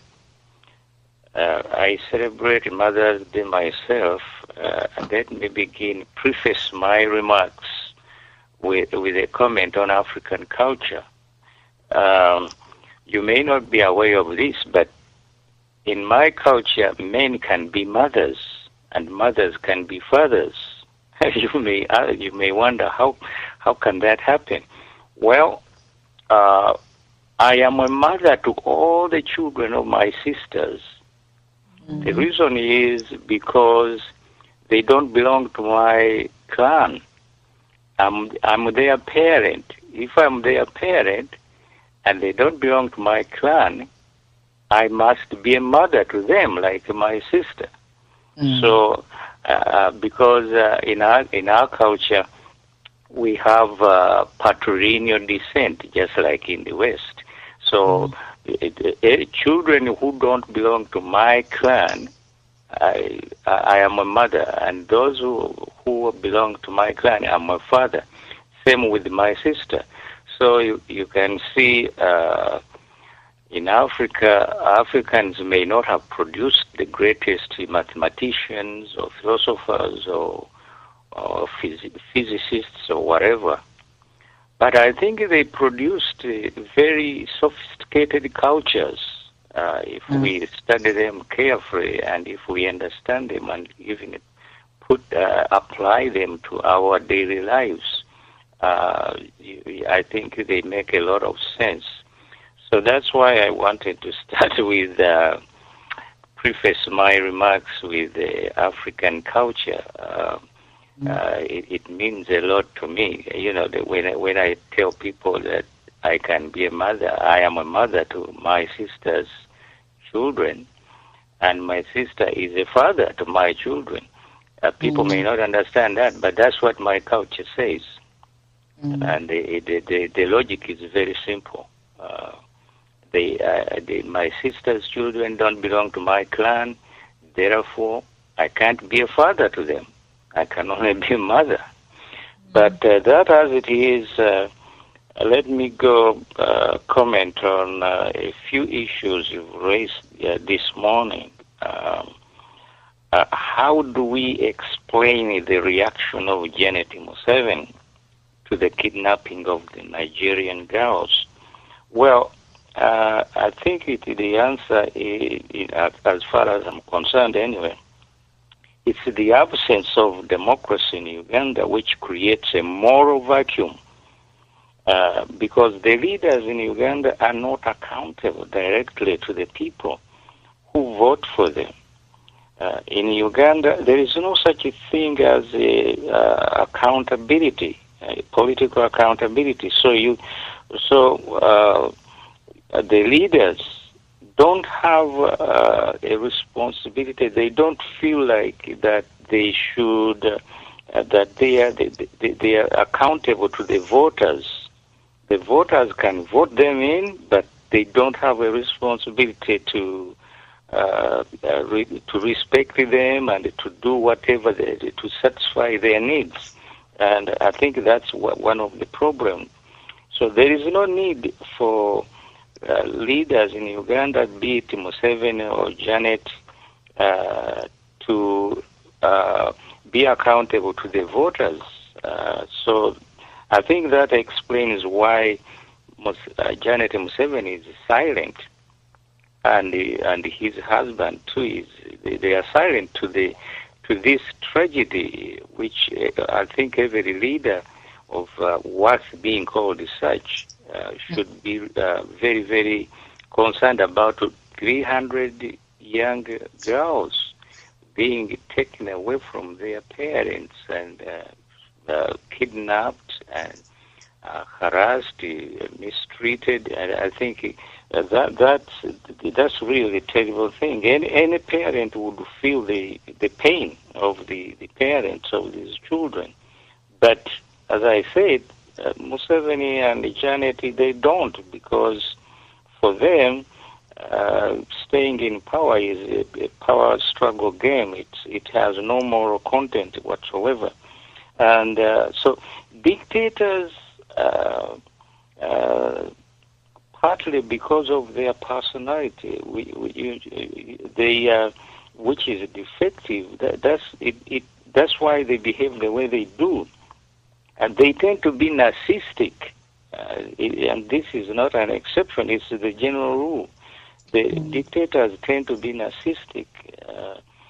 Musana was talking about the wives of dictators never coming out to express their opinions. Well, if you understand what a dictator's personality is, he's a domineering type of personality. You can't say anything contrary to what he wishes to hear. So the wives could not, if they want to sleep in peace anyway at home, they can't say anything contrary to what the dictator, believes or wants to hear. So that explains why the ladies who are married to dictators either keep quiet knowing something is wrong because they don't want to scrub the wrath of the dictator himself, or they don't want to get in trouble.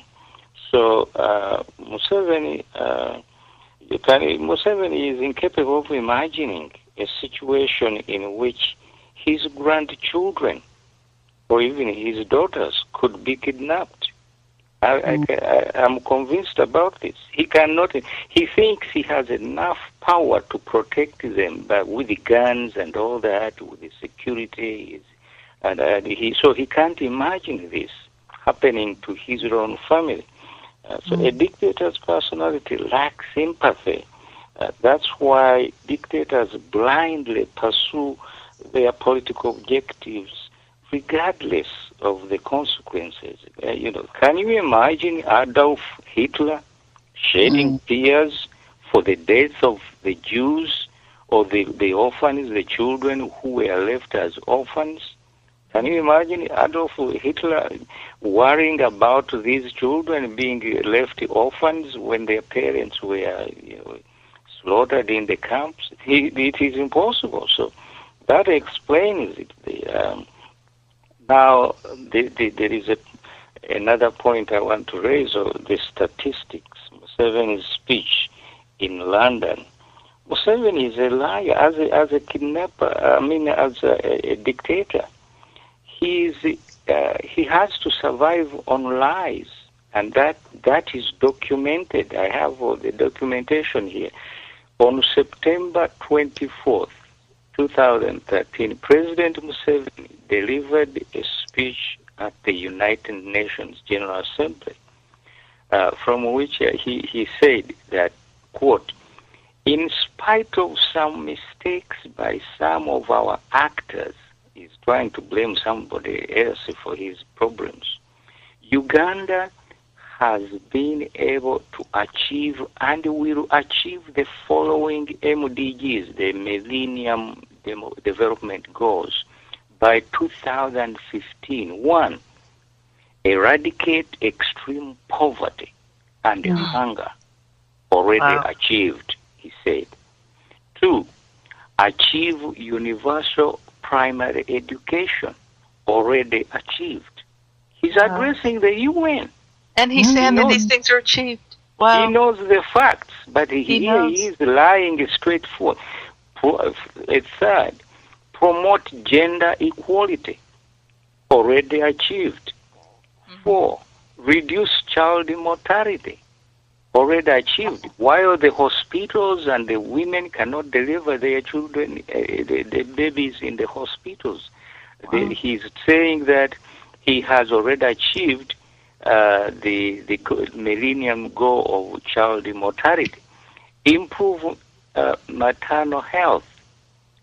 Show this, what is he talking about? He also said, combat HIV/AIDS, malaria, and so on, that all those they have been achieved. And so he also added that he was going to ensure environmental sustainability by increasing the electrification of the economy, so that as to stop cutting forests and so on.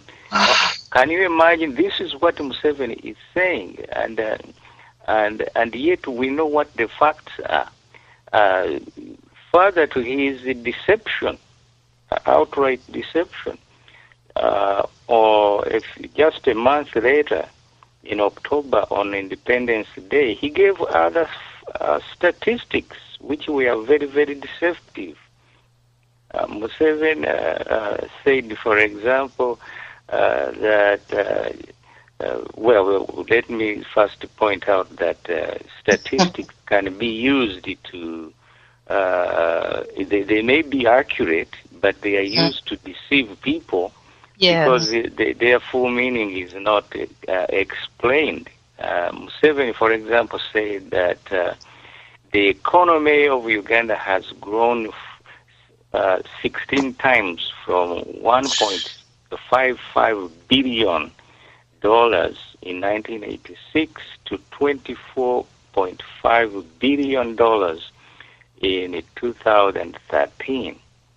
He also cited the construction sector that has grown by 8.2%, transport and communication grown by 10.4%, telecommunication by 14.8%. Now, these figures are meaningless because they don't tell you everything about the welfare of the people of Uganda. They do not, for example, tell you that the corrosive effect of corruption on the people, on the economy, and they do not tell you the suffering, the hunger, the people who go to bed without food, the insecurity, the organized crime, which is very serious, especially around Kampala. They don't say all those. So, as they say in my language, those are bioyavianswa. They contain nothing. The statistics are useless. So, when he's in London and he's being interviewed, whatever he said, it was a deception. This is the true character of a dictator. And now, lastly, you raised the issue of army fatigues. The army fatigues, which are won by Museveni and his cabinet members, they are used as a show of force.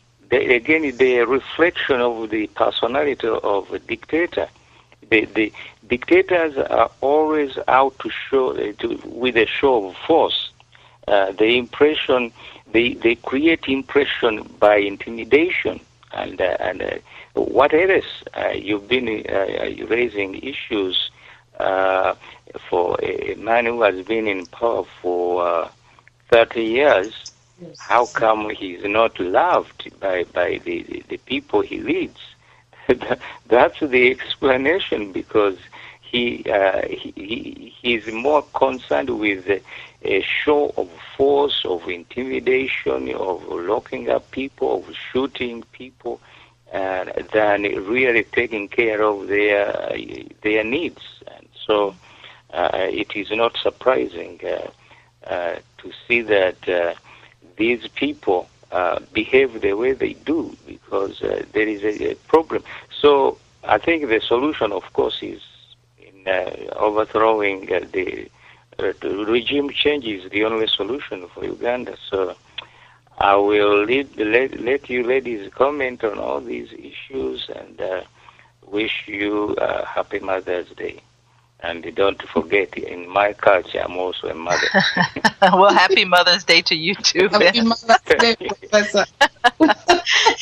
You know, I'm going to go to you, Zoe, on some of the things that he had to comment on, but I have to tell you this on a program I do, The American Connection, which will be coming back on board here in a couple of weeks. On The American Connection, I did that Millennium Index, and I talked about where Uganda was on that index, and Uganda is almost, I think they're number 15 to being at the very bottom. And what impressed me is there have been countries that have been on that index, like Kenya, and they have come off. They have come off because they've developed and they've structurally changed the economy and the growth of the country. This is not the case in Uganda. So when the professor says that he stands before the United Nations with no respect and lies, this is what we went back to. I go back to my comment earlier when I said, how can he want Sam Katesu to hold this honorable position when he doesn't even respect the UN? Go ahead and comment on some of the things the professor had to share there. Yeah, I think the first thing is this man even doesn't understand the figures that he reads about at all. Because he gets this document. For me, when I was a minister, I never read speeches because I did not want to read what I don't understand. So I always made my speech and I asked them to type it the way I wanted because those are the things I understand. But somebody like Museveni who has never been a civil servant, you have to be rising in the ranks of have the experience of working as a civil servant and understand these things before you become a head of state who does not. He's just a head of state. He's given these speeches which are written by other people and he does not even understand what these figures are. And he thinks that reading them, he's very proud. If someone asked him to explain what he meant by those figures he's reading, I don't think he would be able to give the explanation because we know that Uganda is one country where HIV AIDS, the cases are rising. While other countries are making a lot of advances in combating HIV AIDS, Uganda has slipped back. And so he doesn't know what he's talking about. When he's reading all that statistics, he doesn't understand it. He just goes and shows off to be seen as someone who understands it. He doesn't know exactly what it is. And I mean, I do agree with Professor that, them wearing the army fatigue is just for a show off. It's just to terrorize. He terrorizes the community. He intimidates his community, and whenever he feels that people are beginning to rise up, he has to go in on top of his jeep, and he wears the army fatigue, and he's there talking and addressing people. He doesn't need to go in the villages and dress like that, but he does that, and so. As a dictator, I guess the women also are the first victims. And the wives cannot even be able to raise a voice and say this is wrong because they would be the first casualties. I don't know. But I believe... Well, I tell you this, Zoe, and you can comment on this. I think a large part of the reason why HIV/AIDS is still a problem in Uganda, because we know, and it has been documented, on his military men who had AIDS. Those were the ones he wanted raping the women in the village and out in the Congo. I mean... If you had AIDS, it was better. They wanted you to rape as many women as you possibly could because there was no respect. And there was an article I read, maybe it was a month or two ago, on one of his soldiers that wanted to go outside for treatment for AIDS because now his AIDS is getting bad. And the government has just dismissed him. They're not sending him anywhere. He just has to deal with his disease like everyone else. Yet when he was a weapon, he could use AIDS as a weapon to to rape women. The government applauded that, yes. But now that this man is seeking help for something he allowed to happen to himself, he allowed himself to deteriorate inside to further this man's career. And now this man looks at him like everyone else, like, oh, well, you have to deal with it like everyone else. I think we have a political condom. He can dump him. Exactly. He doesn't need him anymore. He's done the part he wanted him to do, and now he's done with him. I saw that in when the soldiers, the UPDF, were not in West Nile, the liberators, all these people were not in West Nile, northern Uganda, deep villages in Central. There was no HIV. Trust me, Brenda, when the war came, when the Musevenis came with their liberators and everybody, that's how they spread the HIV. Yeah. And that is very true. And they just did not go raping adult women. They raped men, they raped young girls. Yeah. It is just these people so much hanging on their heads that even if they try and clean it, they cannot finish cleaning everything. Because chemical warfare exists, and this to me was a form of a chemical warfare, if you ask me, which was very, very brutal and very sad on the people. Well thought out. Yeah, I think our sister is joining us here this morning. Dorothy, how are you? I'm fine, Miss Brenda. How are you doing? Good morning. Happy Mother's Day, Dorothea. Happy Mother's Day, Honorable Zoe, Mama Brenda, all our listeners. In the entire world, it is so unfortunate We are still praying hard. We are still hoping our girls to be brought home. Mm-hmm. So let us keep praying and so that something may work out. Those girls need to be back home. They need to be back home. As mothers of Uganda, you understand this very well. You understand this very well. When our children, when our girls in Buddo were put on fire and others were taken alive, while the big people in the government, they were told and they came and pick up their children. I was wondering how Honorable Zoe and Miss Brenda were seriously discussing where is the First Lady as far as the girls of Nigeria, where is her voice? As a mother, what does she have to say about this? Then I remember the calling of my beloved Professor Mbiru yesterday, that we never forget history. And when such things come, we should always strive to remember so that we learn the lessons. This has happened in Uganda. The government knew. Because, why do I say?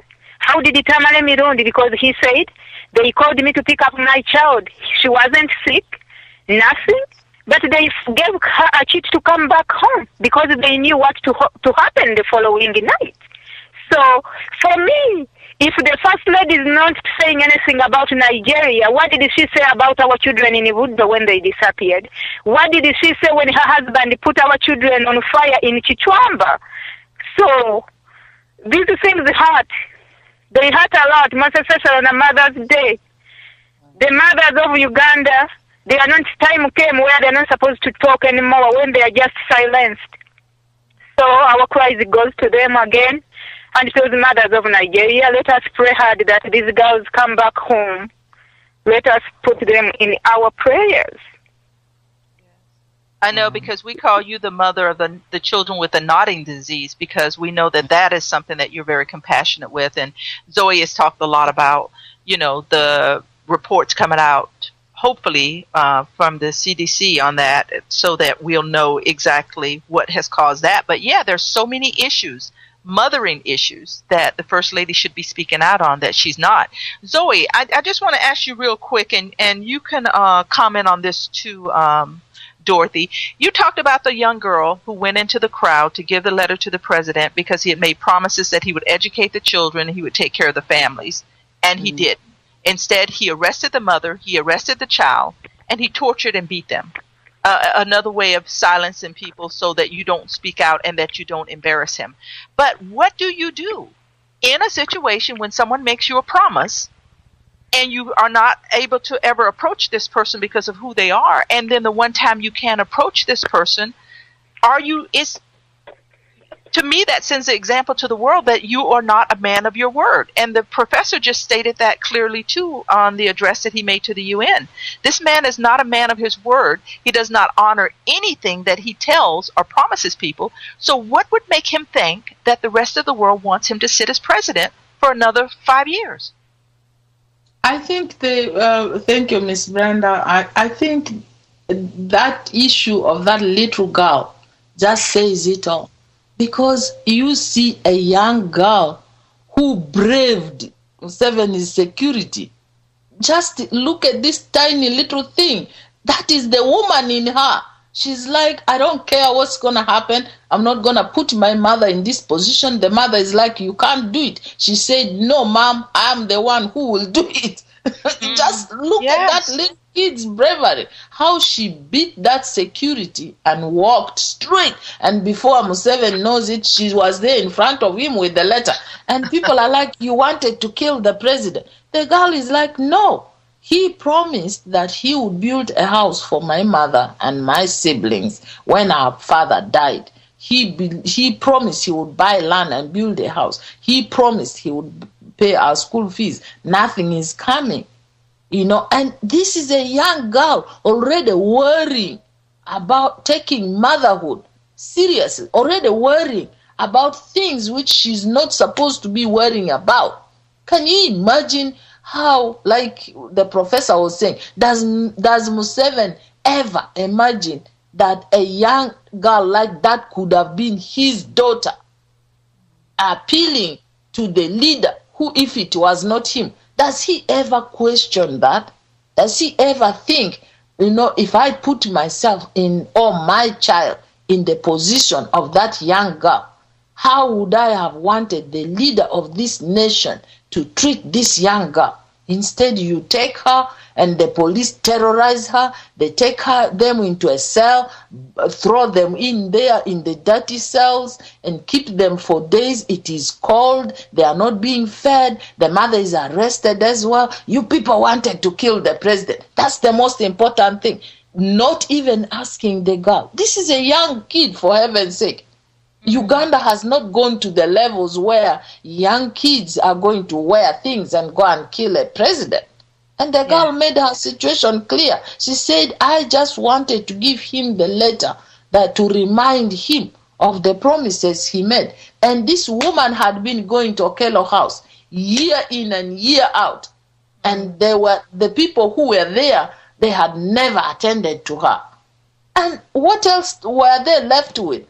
This young kid, the bravery she took to beat his security and go to the president, he should have, as a parent, taken a different direction. We need her we need her as a leader. Bless her heart. Dorothy, go ahead and comment to that. We need more of those type of little girls. Yep, the little leaders of the future. Dorothy, comment on that. Dogs, right? Thank you so much, Miss Brenda. Unfortunately, I'm going to go back to history again because the first family of Uganda, both, the whole of family, I think they are suffering from this syndrome. They are necessity. It has to be about them. It has to be about Janet. It has to be about Mercedes. It has to be about Mohoz. It has to be about Natasha, Diana, nobody else. Okay? Nobody else. Now, Honorable Bakoko, what should I say? This is not the first time a child young like that has been arrested. You remember the first time Besigye came out as an opposition, and the whole world joined him. He ended up running into exile in South Africa. Do you remember that the 6-year-old son of Besigye was arrested? Do you remember? Museveni put a 6-year-old boy in jail. Did Janet come out to say anything about it? Why was he arrested? Because his father has come out as an opposition, then he ran into exile, and Museveni wanted him so bad, and this little boy had to go to jail. This is not the first time this has happened in Uganda. Okay? And that is nothing to them, as they can manage to take our boys as children soldiers. And then they take them as soldiers, then they get injured, then their little pay is not even given to them. They sit back and eat that money. Kutesa, you own a bank where that money goes through that bank. What do you want from the UN? What integrity? I asked this before. What is he going to do? Miss Brenda, I raised it before. You said the man doesn't respect the UN. Mr. Museveni is a double standard. When something works for him, it is good. When it doesn't, it is bad. Okay? The same way he's treating UN, it is the same way he's treating the ICC. Okay? He ran to ICC because he wanted to report Kony. Right? But when ICC was turning around to grip their fingers on him and what was going on in Kenya, remember Kenya doesn't have army on the streets. It was the Ugandan army who crossed into Kenya. And he told the president of Kenya not to go to ICC. And he said, I have to go.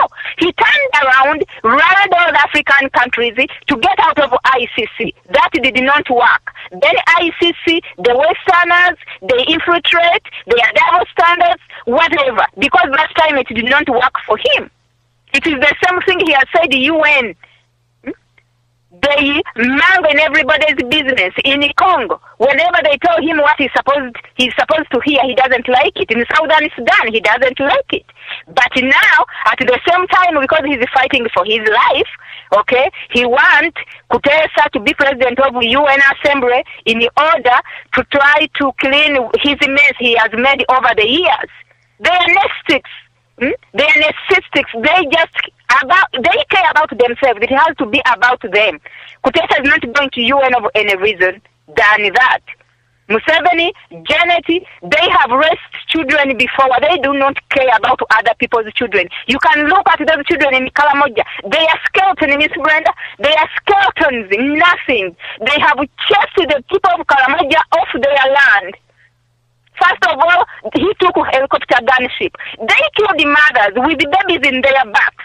Then these boys, they use these guns to keep their cattle. They have done this for years and years. But then they said they are fighting. They took away their guns. After that, they chased them off their land. They have no protection.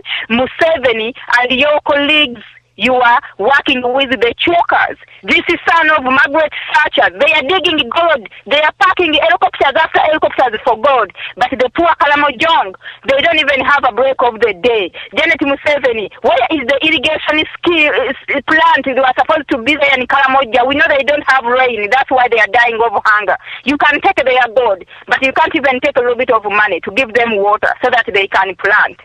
None of that. You are the minister of Kalamoja. Why? There are no Kalamojong that can represent Kalamoja. Everything about these people. Talk about babies. Janet Museveni, you took money for Gavi. TB, malaria, you cashed that.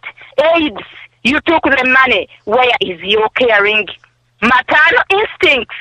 Miss Brenda, we can talk all day. Okay? This little girl, I think she's nothing to them. Just to remind them the commitment they made when he wanted their father so much to go fight for him. They are selfish. The point is, what do we as Ugandans? Are we going to keep crying like this? We are the majority. We know the truth. What do we do? Mothers, where are you? You stand up behind those children and do the right thing. Exactly. Thank you so much, Miss Brenda. Oh, you're welcome, Dorothy. And, this is an open-air mic here. If you oppose to what we say at any point in time, you're welcome to call in and tell us why we're wrong. Show us and tell us the statistics that don't back what we're saying, because we're not just saying that we have the whole truth to everything. If you feel like the information we share on this program is not accurate, then by all means, call in as well. Zoe, I'm going to go back to you, because a lot of what she's saying there is very true, especially as mothers. What are we saying to our children, and what are we teaching our children when these type of things happen? Because we don't want them to be destroyed in their youth before they ever can get to an age where they need to understand these things. And too often the torture and the things that are happening to the children send the parents into total silence, not in the community, but within their own homes, that they don't even discuss these things, making the children seem like somehow this is okay, or it wasn't as bad as it may have seemed. We still have to stand up at the end of the day. I still look at this little girl's situation as hope. Yes. I look at it as hope, because it shows that the mother and the daughter were speaking. And the mother and that's important. They are talking. Yes. And for this little girl to take that step, that is a huge, huge, huge step. Because you know how many people, even men, are silent to what Museveni does. And for this girl to have confronted this family, and even that story to have come in the media, let me tell you, there are so many others who have been silenced, and their story would never be out in the media. And here we are discussing it. And so for me, I look at that girl's story as hope. And I believe all of us do, and know that those little dogs, those are the ones we have been talking about. Once they hang onto your pants, you are not going to shake them off. And those are the kind of little dogs that you need. And those voices, when it is today one and tomorrow another one aids. And these stories, if they go in the media, people are reading it. They may be discussing it in their verandas and in their barazas, around the fire, like we do back in my home area. You see, something happened too in West Nile. We have been talking about this business of grabbing land. And in West Nile, along the South Sudan border, we have a huge land in Yumbe district.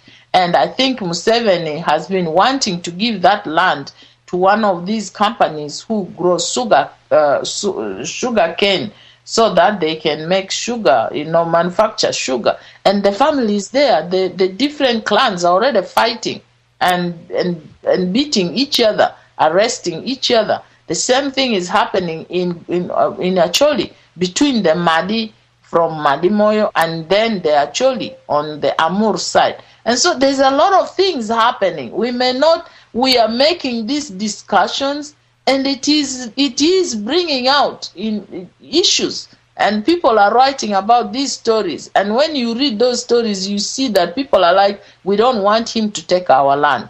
We know that he wants to grab land. And Dorothy has said this again and again. Central, the issues that have been happening in Central has been about land, and he wants to turn it to the north.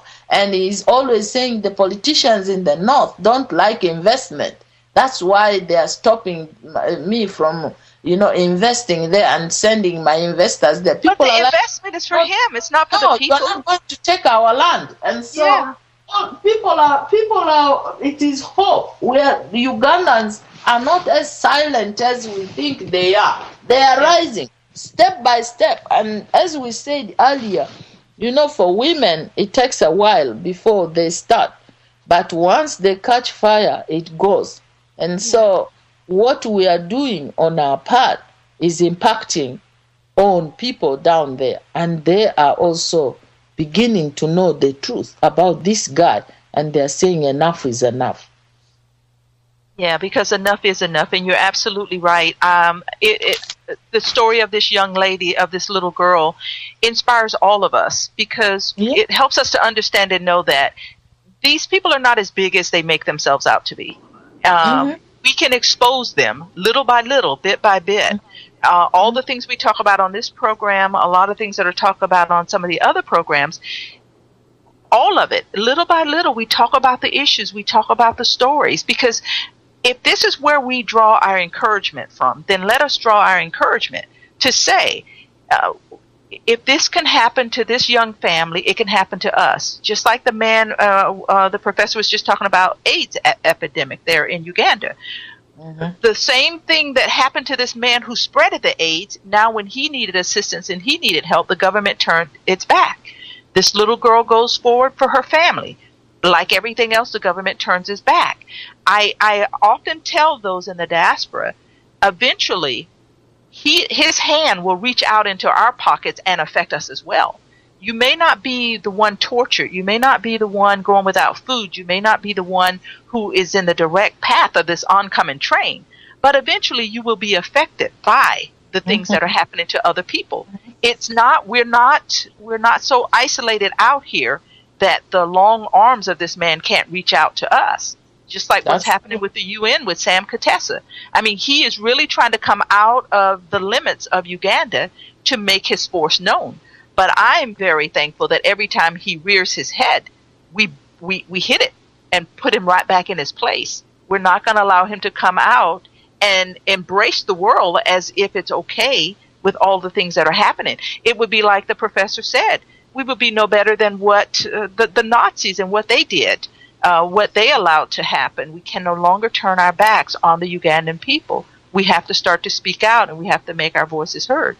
I know we're coming down to our last few minutes here, ladies, our last 15 minutes, and I always like to give the panel the last 5 minutes, but I've got a call here, so we're going to take this call first, and then I'll allow you guys to close out the segments like we do every week. Hey, caller, go ahead and introduce yourself and come on in. Miss Brenda, thanks very much. Kalimage is back again from the UK. I heard you saying that if anybody has anything he doesn't agree with what you guys have been saying there, he's free or she's free to raise it up. Yes. Isn't it the case here? Yes, it is. Ms. Brenda, I would like to raise the Boko Haram issue. Okay.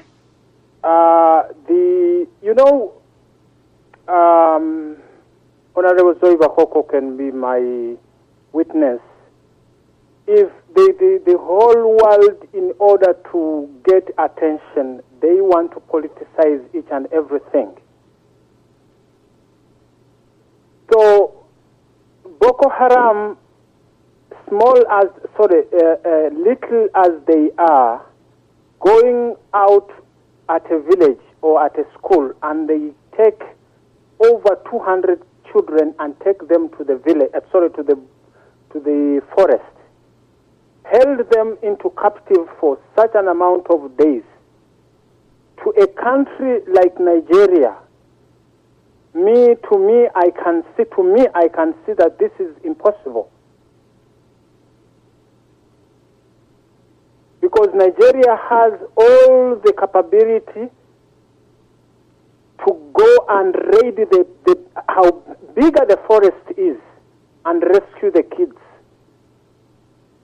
So because this thing was put into political arena so that the whole world can see, or the whole, I don't know how you guys can see this, but to me, I cannot buy this. I don't know whether I'm lacking some explanations.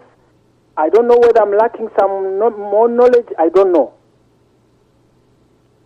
Yes, and I understand, and I do agree with you 100%. There's a lot of missing pieces to this puzzle, most definitely.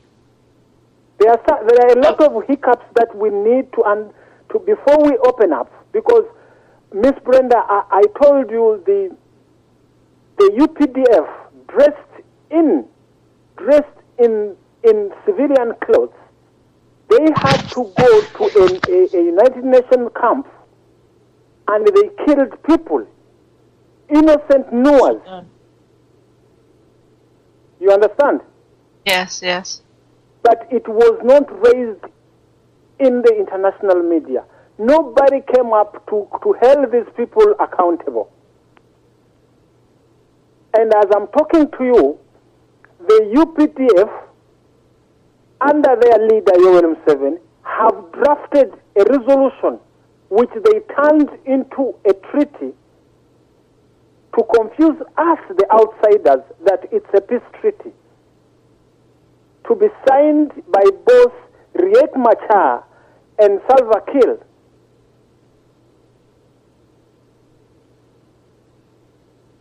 Yes. I don't know whether you see where I'm driving at. Yes, I do, and we're going to let Zoe answer some of the concerns. Ever get peace or liberty or anything if we don't address the hiccups first. Yes, I understand. I agree. I agree wholeheartedly. Zoe, go ahead and chime in on what he's saying there, if you will. Well, I know that the information we have is that close to 300 girls have been abducted by the Boko Haram. And I have also seen in the media some of the men who have been arrested, and they were being paraded. I think they were picked up by the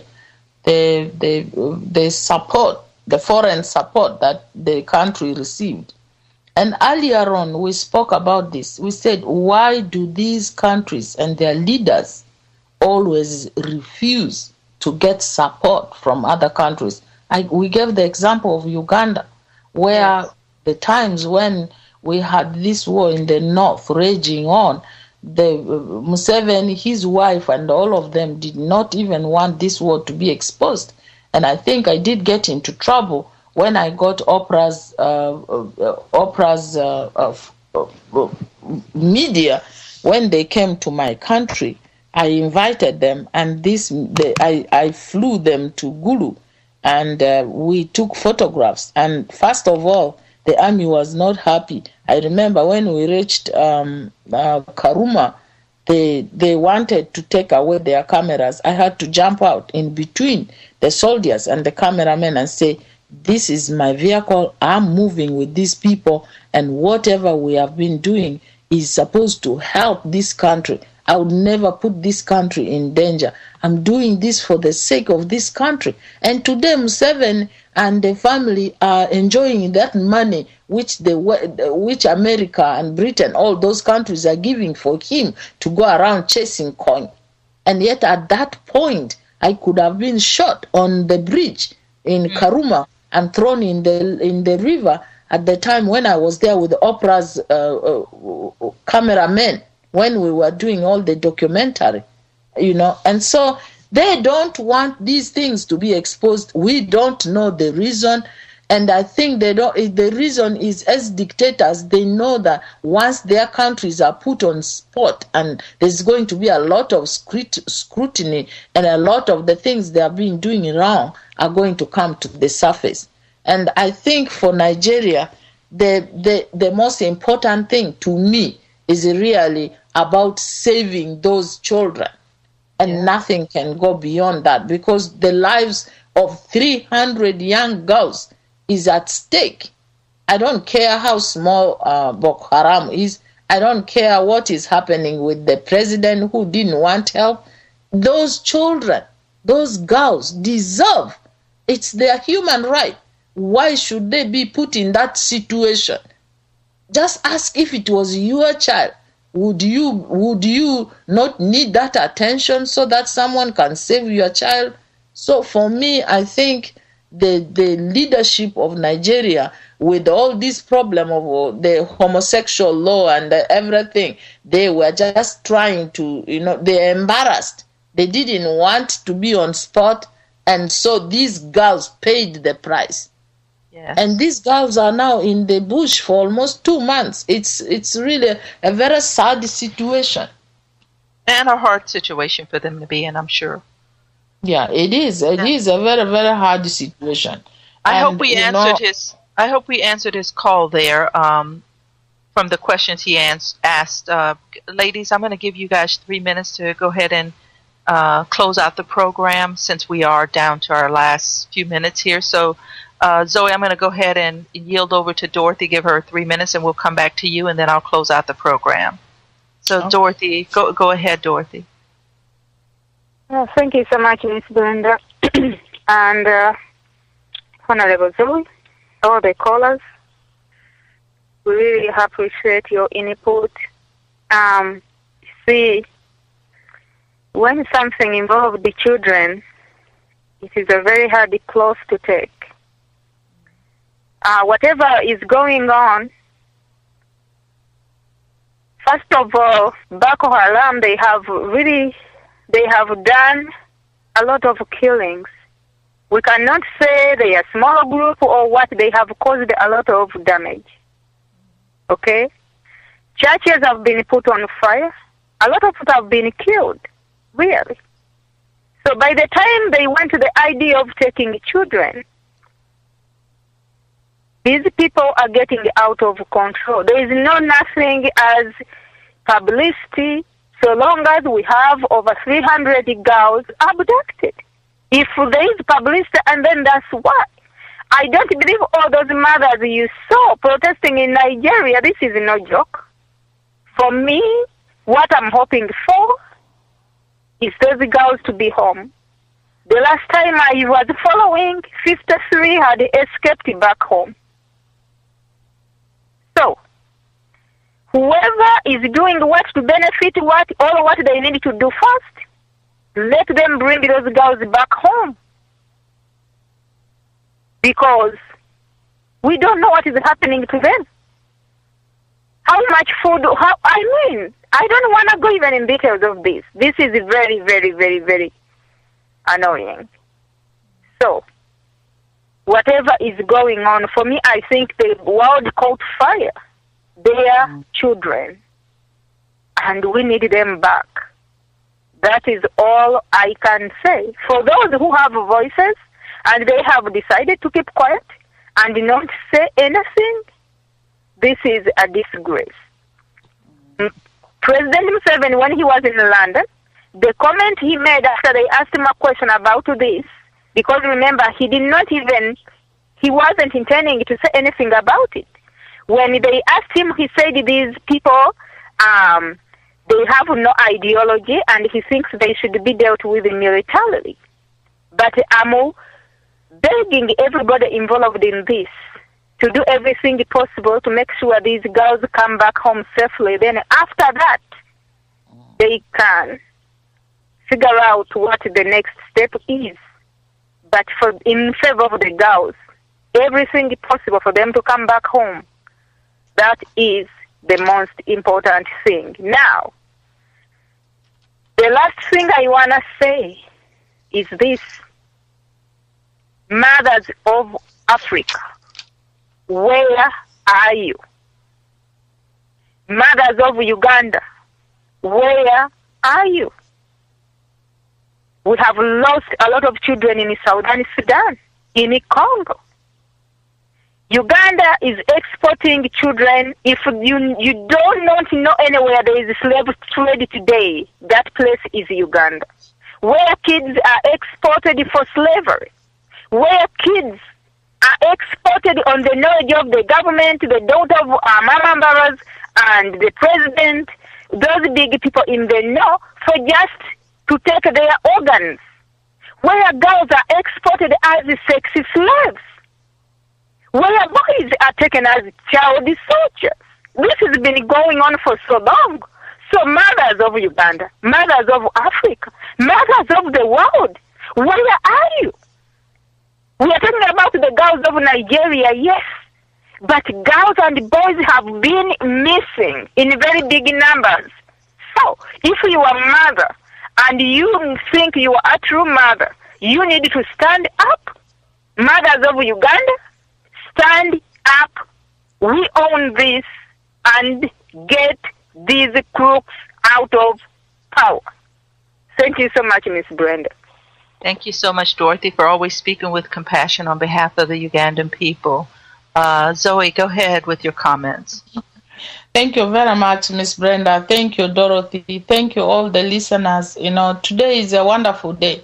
It's a Mother's Day. I have been receiving so many Happy Mother's Day messages from many of my children from Chicago, from Texas, from Uganda, from St. Louis, I could just go on. And one of the kids said this. He said, Happy Mother's Day, you know, and to you, Mommy, I'm proud to call you Mommy because I know how you mean to me. I love you and be blessed today on this Mother's Day. Awadufo Mungu ni thank you, God, in my language. And he says, I'm listening to your radio program now. It is just amazing. And you are, you know, Happy Mother's Day to your friends too. And so you see these kids, some of them are listening here in this country. We think people are not listening, but they are listening. And so for Mother's Day, your heart goes out and gets warm when you get this kind of messages. And that's why I kept on all my pages. I said, I stand as Bakoko Foundation kids. We stand with the mothers in Nigeria today because we know how painful it is not to have your child on this day. And if they're in school, that's fine. If they're on a trip, that's fine. But to know that they are probably with some unknown person and you don't even know how they are being treated, that even makes it so more painful. And so we thank, you know, the government of the US, we thank the government of Britain and all those countries which are supporting, you know, these parents, these mothers to go and get out their children and catch these men who are really doing these horrifying things to our baby girls. And so today, on this Mother's Day, we stand together with those mothers just to say, please bring our children back. Please bring our children back. And, you know, my son is great program, Mom. And so you know there are children listening there. They are all standing with us, praying for those mothers. And for Uganda, let me tell you this. We are going to take our country back. We are not crying. We are bringing out this dirt. Let people know the truth about this liar who goes to the UN, reads all these statistics and rosy statistics to say that Uganda has already met all the Millennium Development Goals. Not even a single one has been met. You had 83% of children dropping out of school. Over 80% of the youth are jobless. You have this police brutality. You have the mother of Uganda silent and not even speaking on any of these issues, whether it is nodding disease, whether children dying in Karamoja, kids dropping out of school in Kampala, all these things that are happening under the hand of her husband, the dictator. Yes. Ugandans, let's not lose hope. When you have a little girl going to remind Museveni of his promise, which he never keeps, and then she's put in jail, you know that we have a different crop of little dogs. That is what he called them. That they are there, and we are going to stand up. And one day we will be holding hands and giving glory to God. Because we will have our country back, and we are already planning on how we are going to help that country after all this mess of 30 years of Museveni's atrocities. So, happy Mother's Day, everybody, and we love you, and we continue to stand with the Nigerian moms. Thank you so much, Zoe, the Honorable Zoe Bakoko and Dorothy, with their closing comments. We have completely ran out of time. Before I go off the air, I would like to say that, how long will we continue this struggle and this fight? Not much longer. The people of Uganda don't have time. They're running out of time. I mean, you have people that are hungry. You have people that are starving. A rule and divide is still happening everywhere in Uganda. People are losing their homes, losing their lands, losing their children, losing their livelihoods. It just can no longer continue to happen. Those of us that are in the diaspora, those of us who are connected to Freedom United Front, the Federal Alliance for Democracy and Development in Uganda, are working tirelessly and effortlessly to bring about change to the government there in Uganda. We will not stop the fight. We will not stop the cause until we walk back into Uganda hand in hand to make it new, to make it whole, and make it complete for all the Ugandans, wherever they may be. Thank you so much again for joining us here on Freedom at Hand here on Voice Uganda Radio. I did make the comment earlier, we have one more program after this program. We will be going off the air at noon today because our system has to be serviced. It's what keeps us going. It's what keeps us on the air. So we do apologize for that. Thank you so much again for being a part of the listening audience today. God bless each and every one of you. Happy Mother's Day, and we will talk to you later here on Voice Uganda Radio.